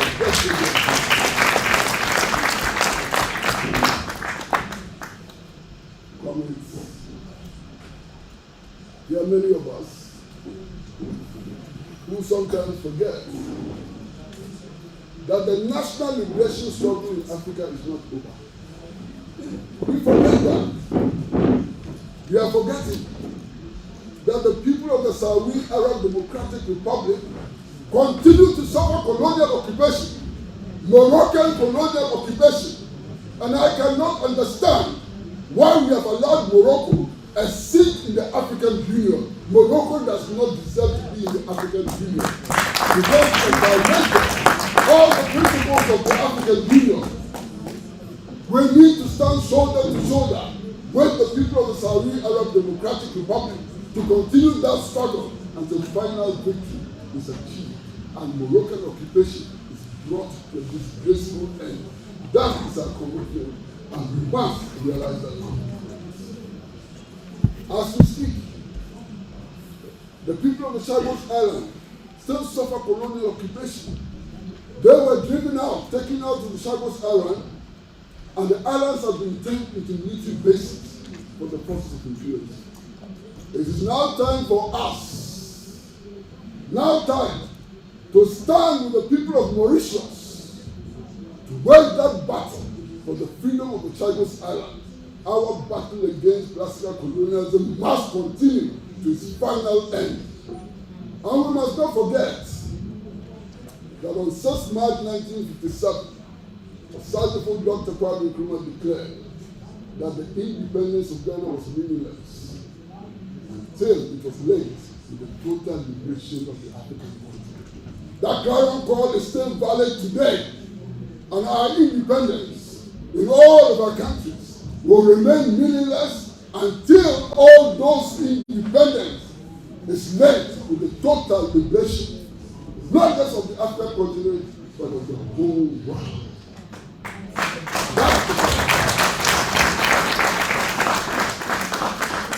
I was giving 30 minutes. And I think I'm getting very, very close to 30 minutes. And I want to make one important point. What is the value of freedom in Africa if there are countries in Asia which are not free? What is the freedom of our freedom? What is the value of our freedom if people in Latin America are not free? What is the value of our freedom if the European working class continues to suffer under capitalist exploitation? So all of our freedoms are linked together. And today, in this conference, we must take bold decisions about the situation in Latin America. We must examine the situation in Venezuela. We must come together and see if there is something that we can do in order to make U.S. blockade of Venezuela completely useless. To defeat the sanctions regime, that is our task. Today, we all know the problems that Cuba is undergoing in the face of U.S. aggression. We know that only last week, the U.S. sent a nuclear-armed ship to the Guantanamo Bay, which the U.S. continues to occupy illegally today. We must show solidarity with the Cuban people in their struggle against the senseless blockade of their land by the United. And we must not just show solidarity by writing fine statements. Cuba today is in crisis. Cuba needs assistance in all forms. Let us rally in our countries and in our organizations to mobilize material support for the Cuban revolution. They attack the Cuban revolution because it's an example they want to kill. We will keep that example alive.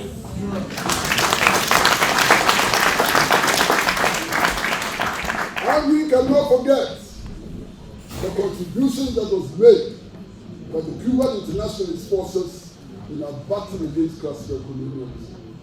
We cannot forget Cuban life which was shared in the Battle of Quito Canaveral in order to consolidate the independence of Nigeria, in order to create the favorable conditions for the independence of Namibia, and in order to defeat apartheid.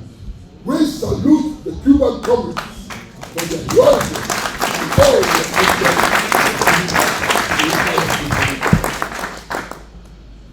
Today, the pretense that the United Nations serves all of us equally has been shattered, and it can no longer be kept. That pretense can no longer be kept. The United Nations serves the interests of a privileged few. That privileged few which has the veto power in the UN Security Council. How come that today, Africa, with the population we have, Africa with the land area we have, Africa with the resources we have, we do not have a veto in the UN system. We are either going to get a veto in the UN system or let the UN system go to hell where it belongs.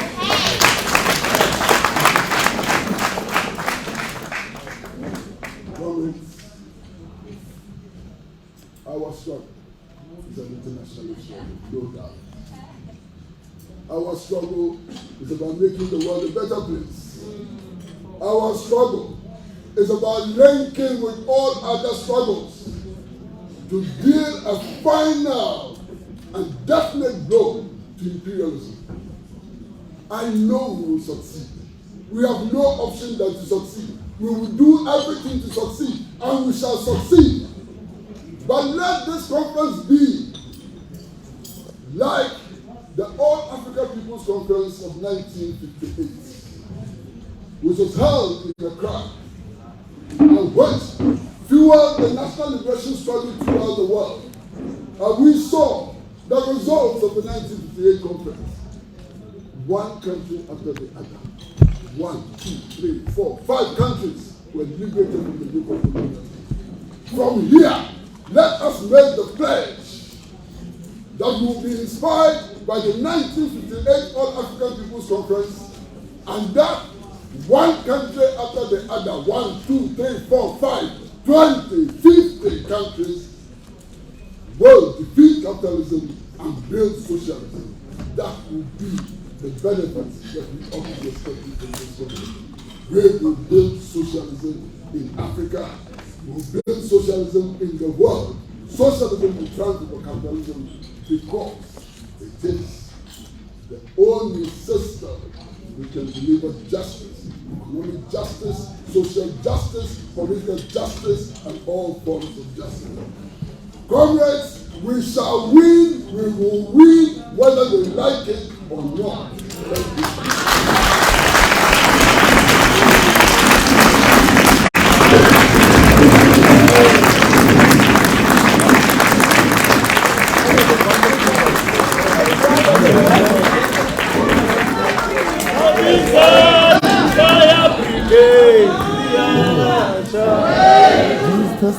Abahlali fire brigade. Abahlali fire brigade. Abahlali fire brigade.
Sometimes you get overruled by the working class.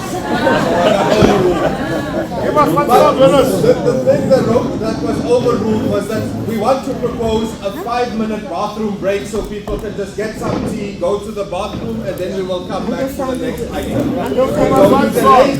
Your break, comrade. And the sandwiches. And the sandwiches. Sandwich.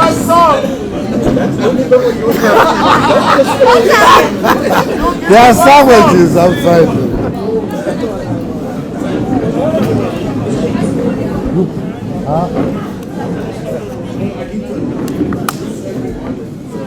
It's okay, comrade.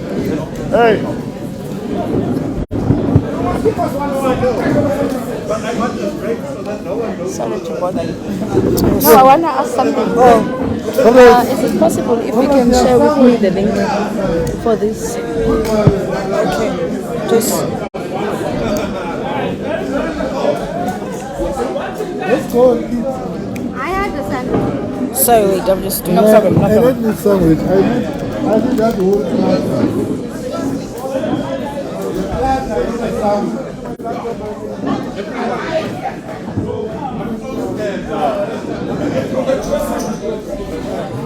It's still live now, huh?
Comrades, welcome back.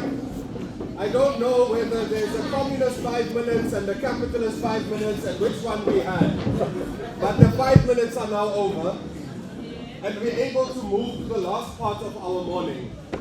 So before we get into the report that has been prepared, of course, we are pressed for time. It will be difficult to have all 64 organizations that are represented under this group come up and present themselves.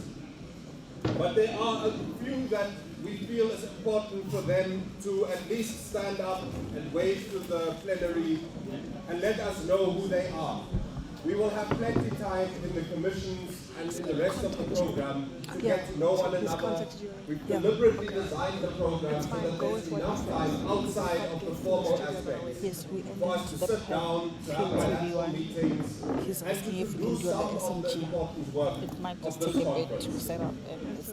But I wanted to greet some comrades who are with us, who traveled far, And there's no special order here. I printed out a list and it's, I suppose, in alphabetical order.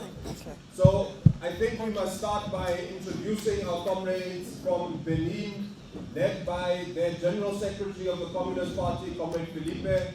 I think if you can get up and just wave to us.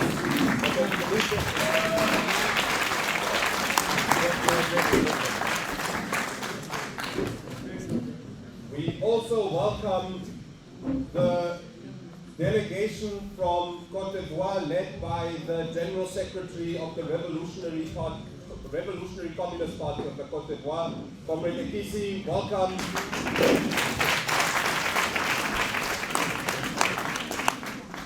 From Ghana, we've already heard from the General Secretary from the Socialist Movement, but there's a large delegation from the Socialist Movement of Ghana, led by the convener, Comrade S'bu Zikode.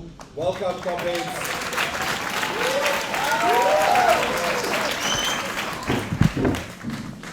And we think it's important to say that among the three organizations we've just greeted is also represented some of the core leaders of the West African People's Organization formed in December last year. I think we should clap hands for WAPO as well. Then, still in Ghana, I want to welcome our comrades from the Trade Union Congress of Ghana, Comrade Na, and the delegation. Welcome to our congress.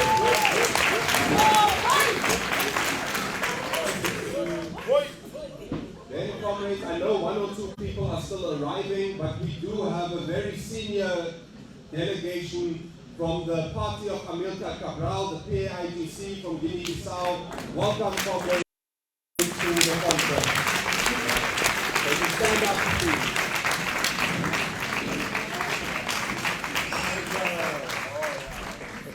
Then we're shifting to the other corner of the continent. I think we have to welcome the delegation from Kenya, including the Communist Party led by Comrade Boko Mole, if we can let himself known.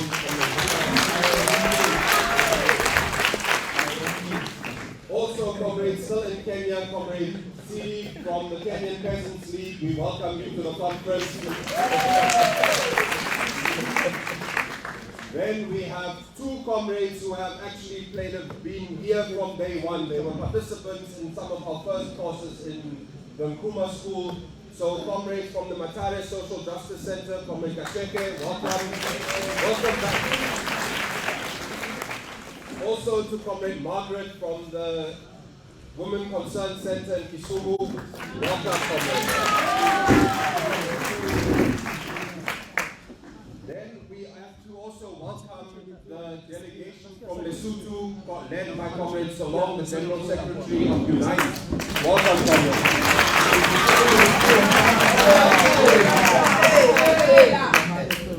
We're shifting all over the continent, so we're heading to Mali, where we have to welcome our comrades from Fatukano who just arrived. Welcome, comrades. Then shifting to Niger, we welcome our comrades from ORDN and Kanmu Muiwa. Welcome, comrades from Niger. They might still be on their way.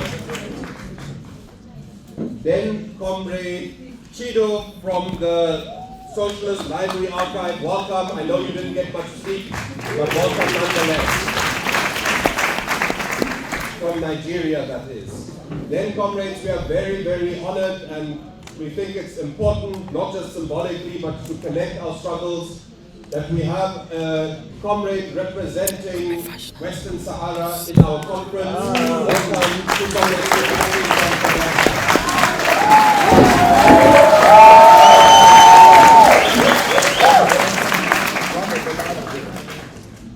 Then, comrades, we've heard from some of these people. I'm shifting to the southern part of the continent.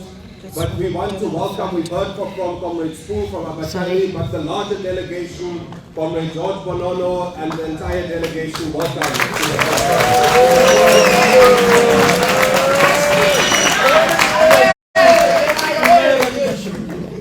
Then we have, we've heard from the NUMSA General Secretary, but he didn't come by himself, so we have to welcome NUMSA and the delegation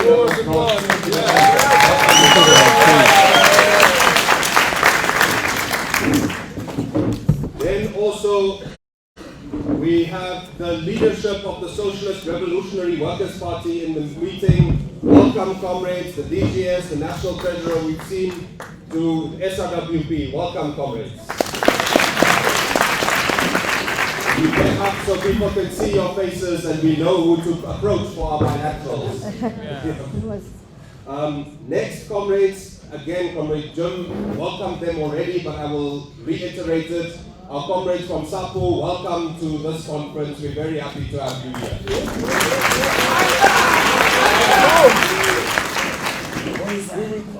Then we are also very, very happy. There are some people who stay in the shadows but are doing day-to-day work of advancing and defending our organizations. So we are very happy to have comrades Nomzamo from the Social Economic Rights Institute here in South Africa.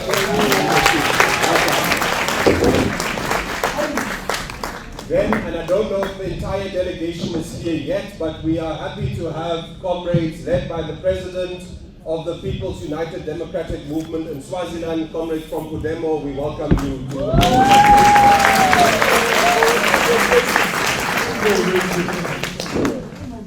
We don't know them. We don't know them. You must learn that.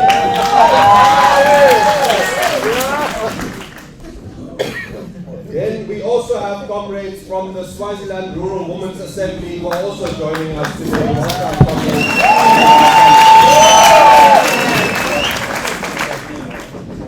Then, comrades, we're shifting to the next side of the continent. We are very, very happy today. There are more than 300,000 peasants from Tanzania represented by Comrade Stephen, Comrade Theodora, and the delegation from Zimbabwe.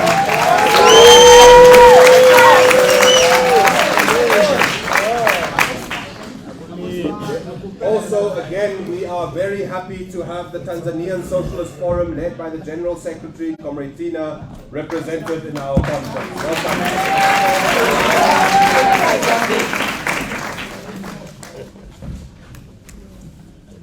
To have Jonas in the room.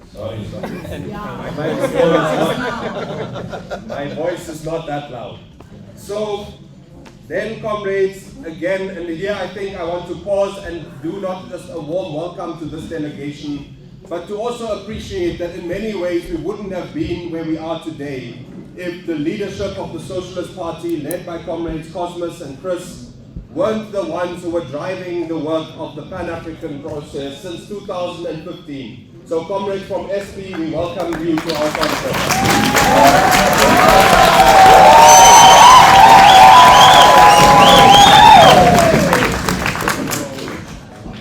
Now, comrades, we are getting to Zimbabwe, and we want to welcome the General Secretary of the National Union of the Clothing Industry, Comrade Joseph Kanyaliwa, and the delegation.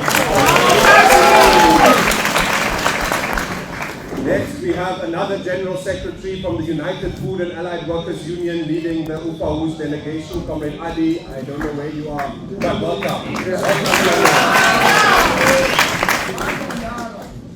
Next, I think they might still be on their way, but if we don't have them here, the Zimbabwe Labour Center, I don't know if Comrade Takwaswa has made it, but if not, we welcome the Zim Labour Center nonetheless.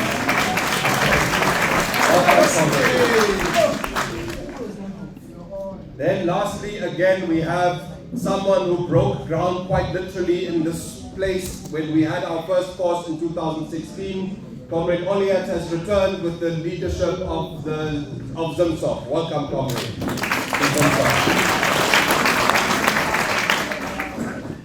Then, so these are some of the organizations that are in the room. It's not an exhaustive list. There are others that we will want to get to know better through the commissions. Before I move from this point, though, there are one or two people that I think we need to single out.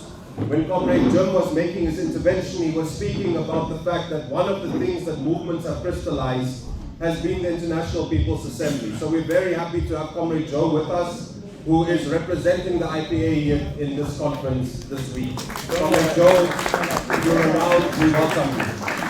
We don't know her. Sorry, we've given the IPA work, but that's not a problem. She's working, but you will see her around. Then next, there's another important instrument of our organizations, of our movement that is represented. We have Comrade Yvonne from the Forge and from Tricontinental, who's with us today. So welcome. Lastly, and this is, you know, I'm standing here as someone who's representing a secretariat, but this is an enormous secretariat. So it's very important for us to really appreciate the PAT team, the Tutor Center staff, the people who have made it possible for us to come here, the translators. So comrades, thank you very much for all your hard work. Lastly, I want to reiterate a warm welcome. You will see there's some people who keep running around with cameras and they're on their knees now and not another time. There's a very important group of people who are not just here for this conference, but who are doing the work of elevating the struggles, the experiences, and the way forward of our organizations. So the media platforms, People's Dispatch, Pan-African Television, Viwata FM, you are very welcome to this meeting. Not only to cover the meeting, but also to contribute to the questions that we are confronted with in this conference. So I am sure I have left off important people, but even if I didn't mention your name, please be welcome to our conference. We are very happy to have you. So we have officially run out of time, but that was always going to happen in a meeting like this.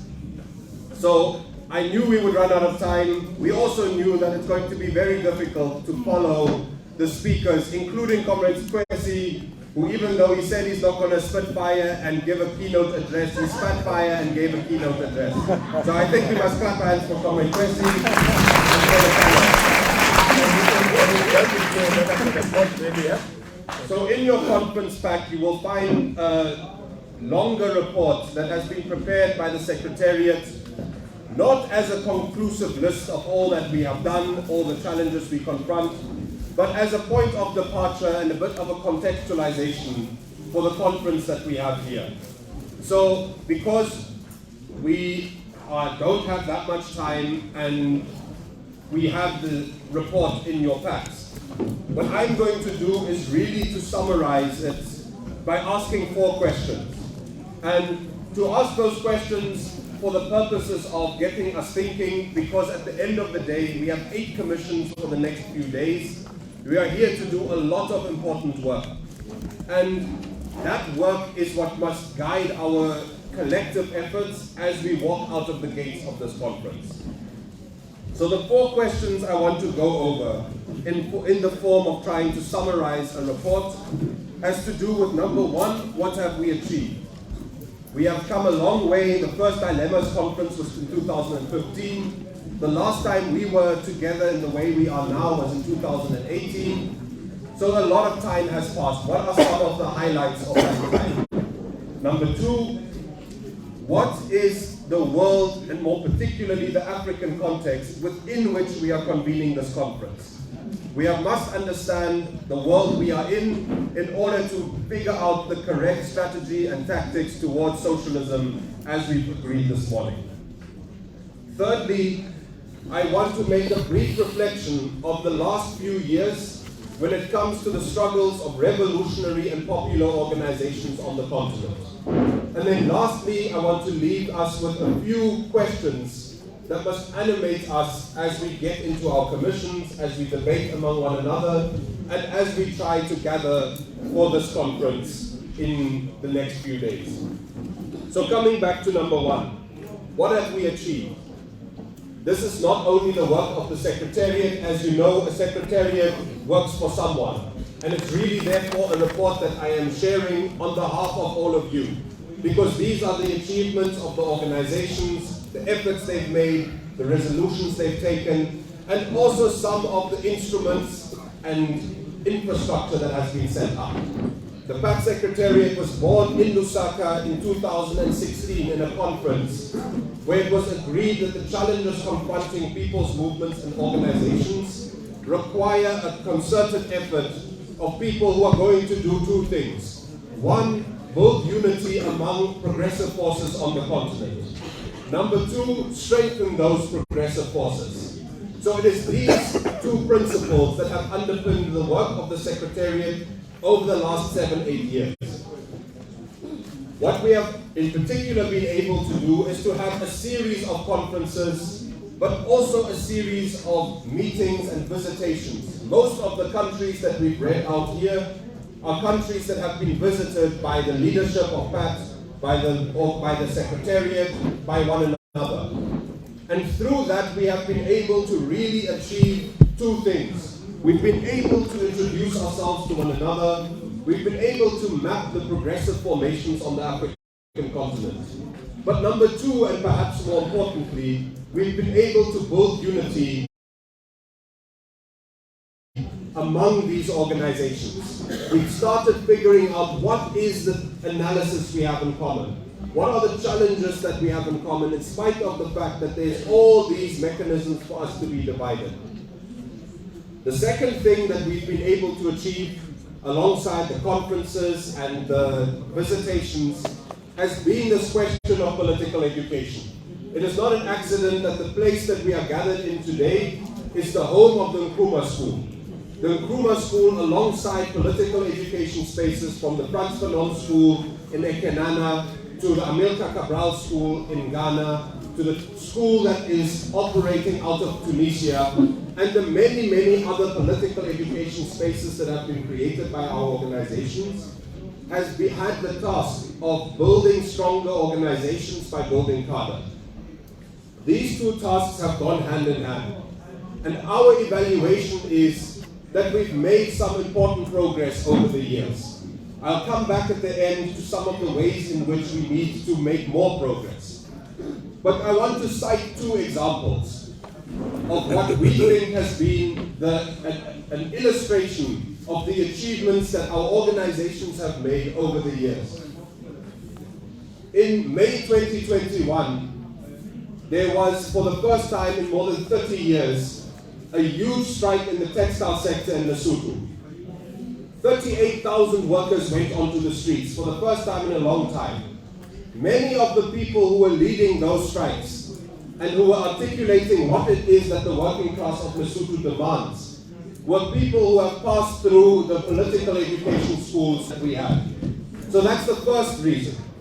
But the second reason is that at the time that that strike was unfolding, there's a beautiful photo of, on the one side of the border of Lesotho is people picketing, and on the other side, on the South African side, one of NUMSA's regions has convened to hold a picket in solidarity. The principles of strengthening and unifying our organization. This was an example of the possibilities when you commit yourselves to those two pillars, strengthening and unifying the organizations. But there's another example of the achievements we have. And here we don't have to look into history, we don't have to look at something else, we just have to look around us. The number of organizations, the number of cadre, the number of leaders that we have under this roof today is a testament of the work, not of PAT, but the work of the organizations that have been the backbone of PAT. So I think we should clap hands for this group that is here today. Now, of course, we have not been doing this in a vacuum. In other words, we are shifting to the second part, which is this question of what is the state of the world within which we are convening. Why did we feel it was important to have another conference now? We've had a long time to build consensus among one another. Most of our organizations have come to the conclusion, both independent of one another, but as a collective as well, that capitalism has no solutions for the problems that our organizations confront, our movements confront, our members confront, and that the working peoples of the world in general confront. So we have an agreement about the challenges, the limitations of the capitalist system. And we met in 2016 and 2017 and 2018, and we reaffirmed the fact that capitalism has failed. In fact, all the way going back to the 2007-2008 financial crisis, there's a consensus that the system has failed.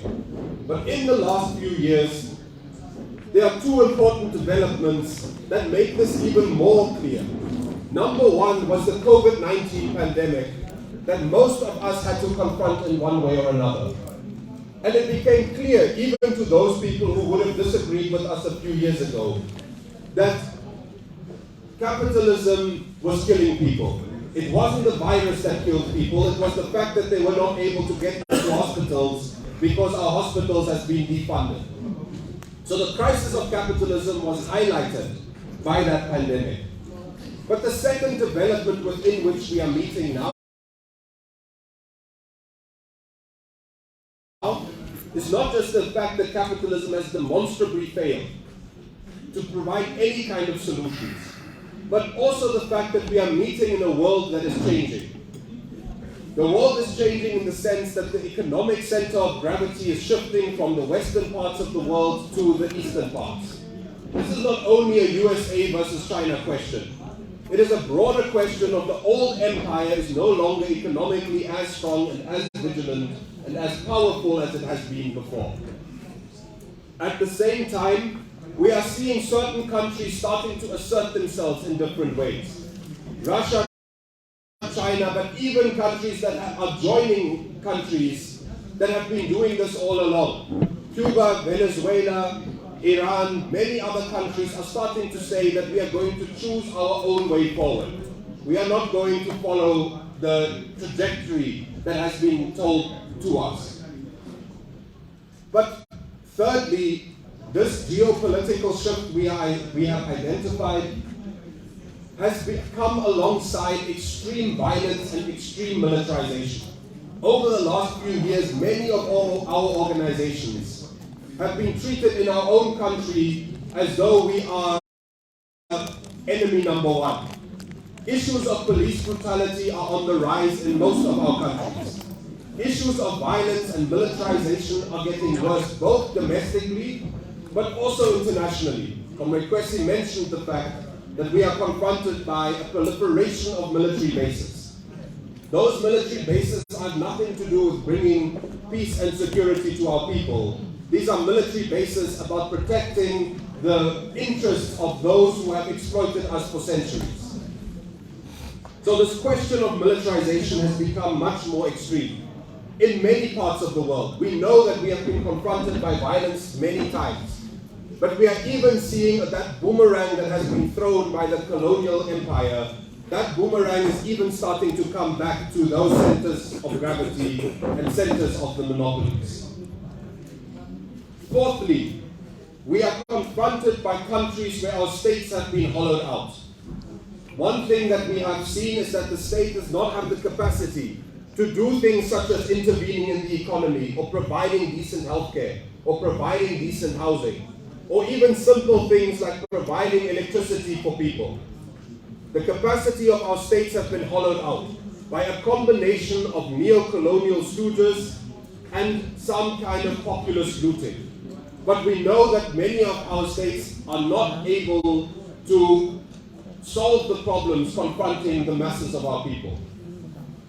Lastly, the context in which we are operating is one where we are seeing the world change from one that has been a unipolar world effectively for the past 30 years to one that has the possibilities of multipolarity. It is not something that exists, but it is a tendency. Now, one general point to make about this context. This context is not inherently good or bad for the working class movements. Our organizations, our unions, our parties, our social movements, our peasant organizations are going to have to struggle in this context to ensure that the reality within which we operate is one that is conducive for making concrete gains for our organizations. I'll shift to that question then of what is the power and the strength of revolutionary and popular forces. We have been making this assessment over the last 7-8 years, that relatively we continue to struggle with fragmentation. And this is not only because of our internal contradictions, but also because of the fact that unions are being attacked, social movements are being bashed, parties are being legally and illegally dealt with. So our people's movements and organizations are confronted with a reality where we are not as strong as we would like to be. And this has been the case since we met for the first time in Lusaka in 2016. But in spite of those challenges, in spite of the difficulties of capitalism, there are very important victories that we have to celebrate. A few years ago, we had a few revolutionary working class instruments or political parties on the continent. Only in the last 5 years, in Zambia, in South Africa, in Ghana, in Morocco, we have seen the crystallization of instruments of working class power. Parties that are saying we are about more than saying we want to change things. Parties that are concerned with some kind of revolutionary agenda. This is an enormous breakthrough in our process. The fact that we now have instruments of the working class in those countries joining the ones that have already existed in countries like Tunisia, Benin, Cote d'Ivoire, Kenya, and also Guinea-Bissau. So I think it's time to clap hands for our comrades who have built organizations of the working class. At the same time, and in this terrible context that we've been confronted with, our mass organizations, our trade unions, our social movements, and our peasant organizations have continued to be not only the last line of defense for the working class organizations and the working class in general, but also have been the ones who are advancing our interests. So we have to also give a round of applause for our mass organizations for being our spear and being our shield.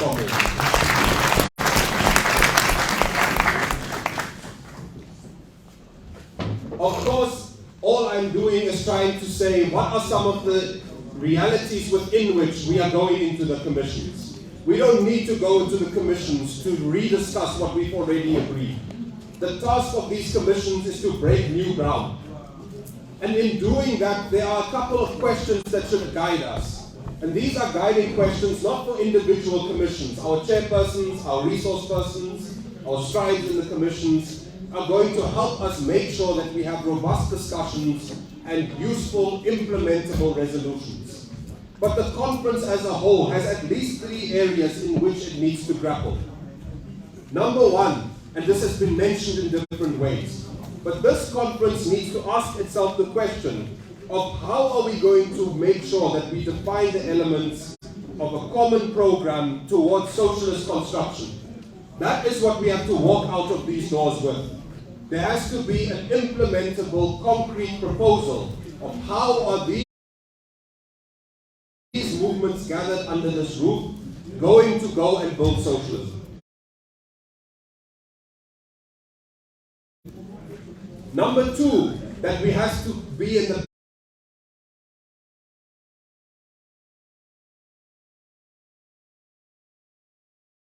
back of our minds as we meet, as we discuss, as we engage one another. Is this question about consolidating our work? Important gains have been made. More than 3,000 people have moved through the various political education schools. Multiple solidarity campaigns have been picked up. But what does it look like to strengthen this and to consolidate it? And here there are a couple of points that would be important. What does it look like to really ground this question of political education beyond the schools? This is not a question of building a school in every corner. This is a question about finding creative ways to ensure that we are permanently building cadre in our organizations, in the political education schools, through the campaigns we are taking up, through the questions that are being raised to us for the International Dilemmas of Humanity Conference, which will follow the one that we are in. Secondly, we have to shift our commitment to solidarity from symbolic to concrete. There's a very important confidence that our organizations get by receiving a statement of solidarity or a social media post that reinforces the fact that we are not alone in our various corners of the continent, regardless of being separated by rivers and languages and all kinds of things. But solidarity needs to shift towards being a concrete act, something that takes real form and goes beyond the symbolic start that we have been able to make. Next, it is necessary for us to use this conference, but also our organizations that we return to when we leave, as a platform to deepen and to sophisticate our analysis. If we don't have the right analysis of the challenges that we are confronting and the context within which we are operating, we might make mistakes in how we move. So the task of continuously improving how it is that we understand the world so that we can effectively change it is a very important task. Lastly, we're going to gather here, we are representing among us millions of people on the African continent. But there are still millions more that need to be reached. Another question that must animate us is, how do we win hearts and minds of people? We know that capitalism has failed, but how is it that we give people confidence in socialism? This has to go beyond slogans, it has to go beyond high sophisticated resolutions. And it has to be a question of convincing people that not only is there an alternative that is possible, that is necessary, but that they themselves can be the protagonists of bringing that alternative about. Lastly, it will be important to emerge from this conference. We are going to work towards declarations and resolutions. It will be important that what we are birthing in this conference is not a document with nice words. Comrade Kwesi has mentioned this. In fact, every speaker that has been here this morning has mentioned it. We have to emerge from this conference with concrete and dynamic interventions that will take class struggle forward in our organizations, in our countries, but most importantly, on the African continent and in the world. We have to emerge not only with a wish list or a list of demands, but also with a list of commitments that we ourselves will be taking forward. On that note, it is a great pleasure to, on behalf of the PAC Secretariat, on behalf of the leadership, to wish you all a very successful conference. And we really hope that this is not just an event, but that what we are doing here is planting seeds in very fertile ground. And that when we leave here, we will continue to nourish those seeds and that ground so that we are able to continue maintaining the momentum that we hope to build in the next 4 days. So on that note, I will pause and say thank you very much for your attention.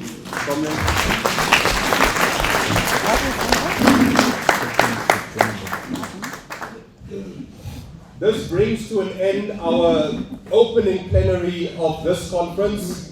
The hard work is about to begin. We have 3 commissions that are sitting today. I just need to find who's going where. Most of you will have signed up. The chairpersons of the commission will receive a printout of all the people that will be in that commission. So the Commission on Building Socialism through Food Sovereignty, Agroecology and the Defense of Humanity will convene in the classroom. The participants in the ongoing course will know where that is. It is basically behind us. The Commission on Gender Struggles to End Patriarchy will convene in Solomon Mahlaku, which is the old classroom. Again, we will take you there. And then the Commission on Urban Struggles for Dignified Housing will remain here in the hall. So, comrades, we will allow about 30 minutes for the commissions to get settled and to start. We hope that we will at least be able to receive the inputs from the resource persons before we break for lunch, and that then the work of the commission will be able to continue in the afternoon, and that we will be able to reconvene here tomorrow morning to receive the updates and the progress reports from the various commissions. Are there any announcements that I am missing from the rest of the coordination? There's a question there. I might need concurrent or consecutive translation.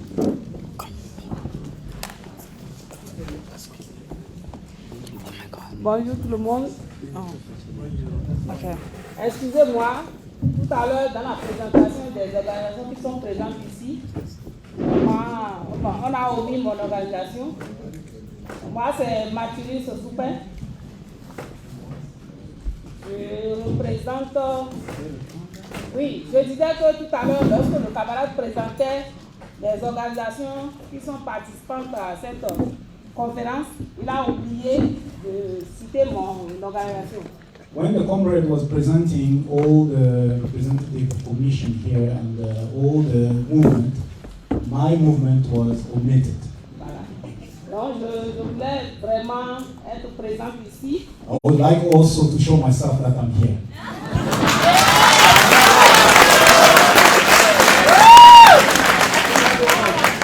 Donc moi c'est Mathurin Sosupé. My name is Mathurin Sosupé. Je suis la secrétaire générale adjointe. I'm a general secretary. De la Confédération syndicale des travailleurs du Bénin. It's a confederation for the workers of Grande Benin. confédération. That is a big confederation of Benin. I thank you.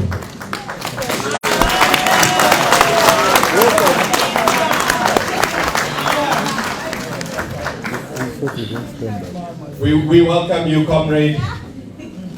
And you are the first on a long list of people that we are going to probably have to welcome tomorrow. But please, we are very happy you are with us. So, comrades, a few quick announcements as we go into the commissions. Please, will you take your translation devices with you, because you will need them in the commissions. Secondly, I forgot this, but we are not by ourselves. So, as we are saying good luck and strength to you as you work in these commissions, we also have to give a round of applause and thank our viewers who've been joining us virtually for this morning. Comrades, thank you for being with us today. République démocratique du Congo, Sénégal, Népal, Mauritanie, Ghana, Morocco, Kenya, Zimbabwe, Guinée-Bissau, Venezuela, India, Palestine, Swaziland, Zambia,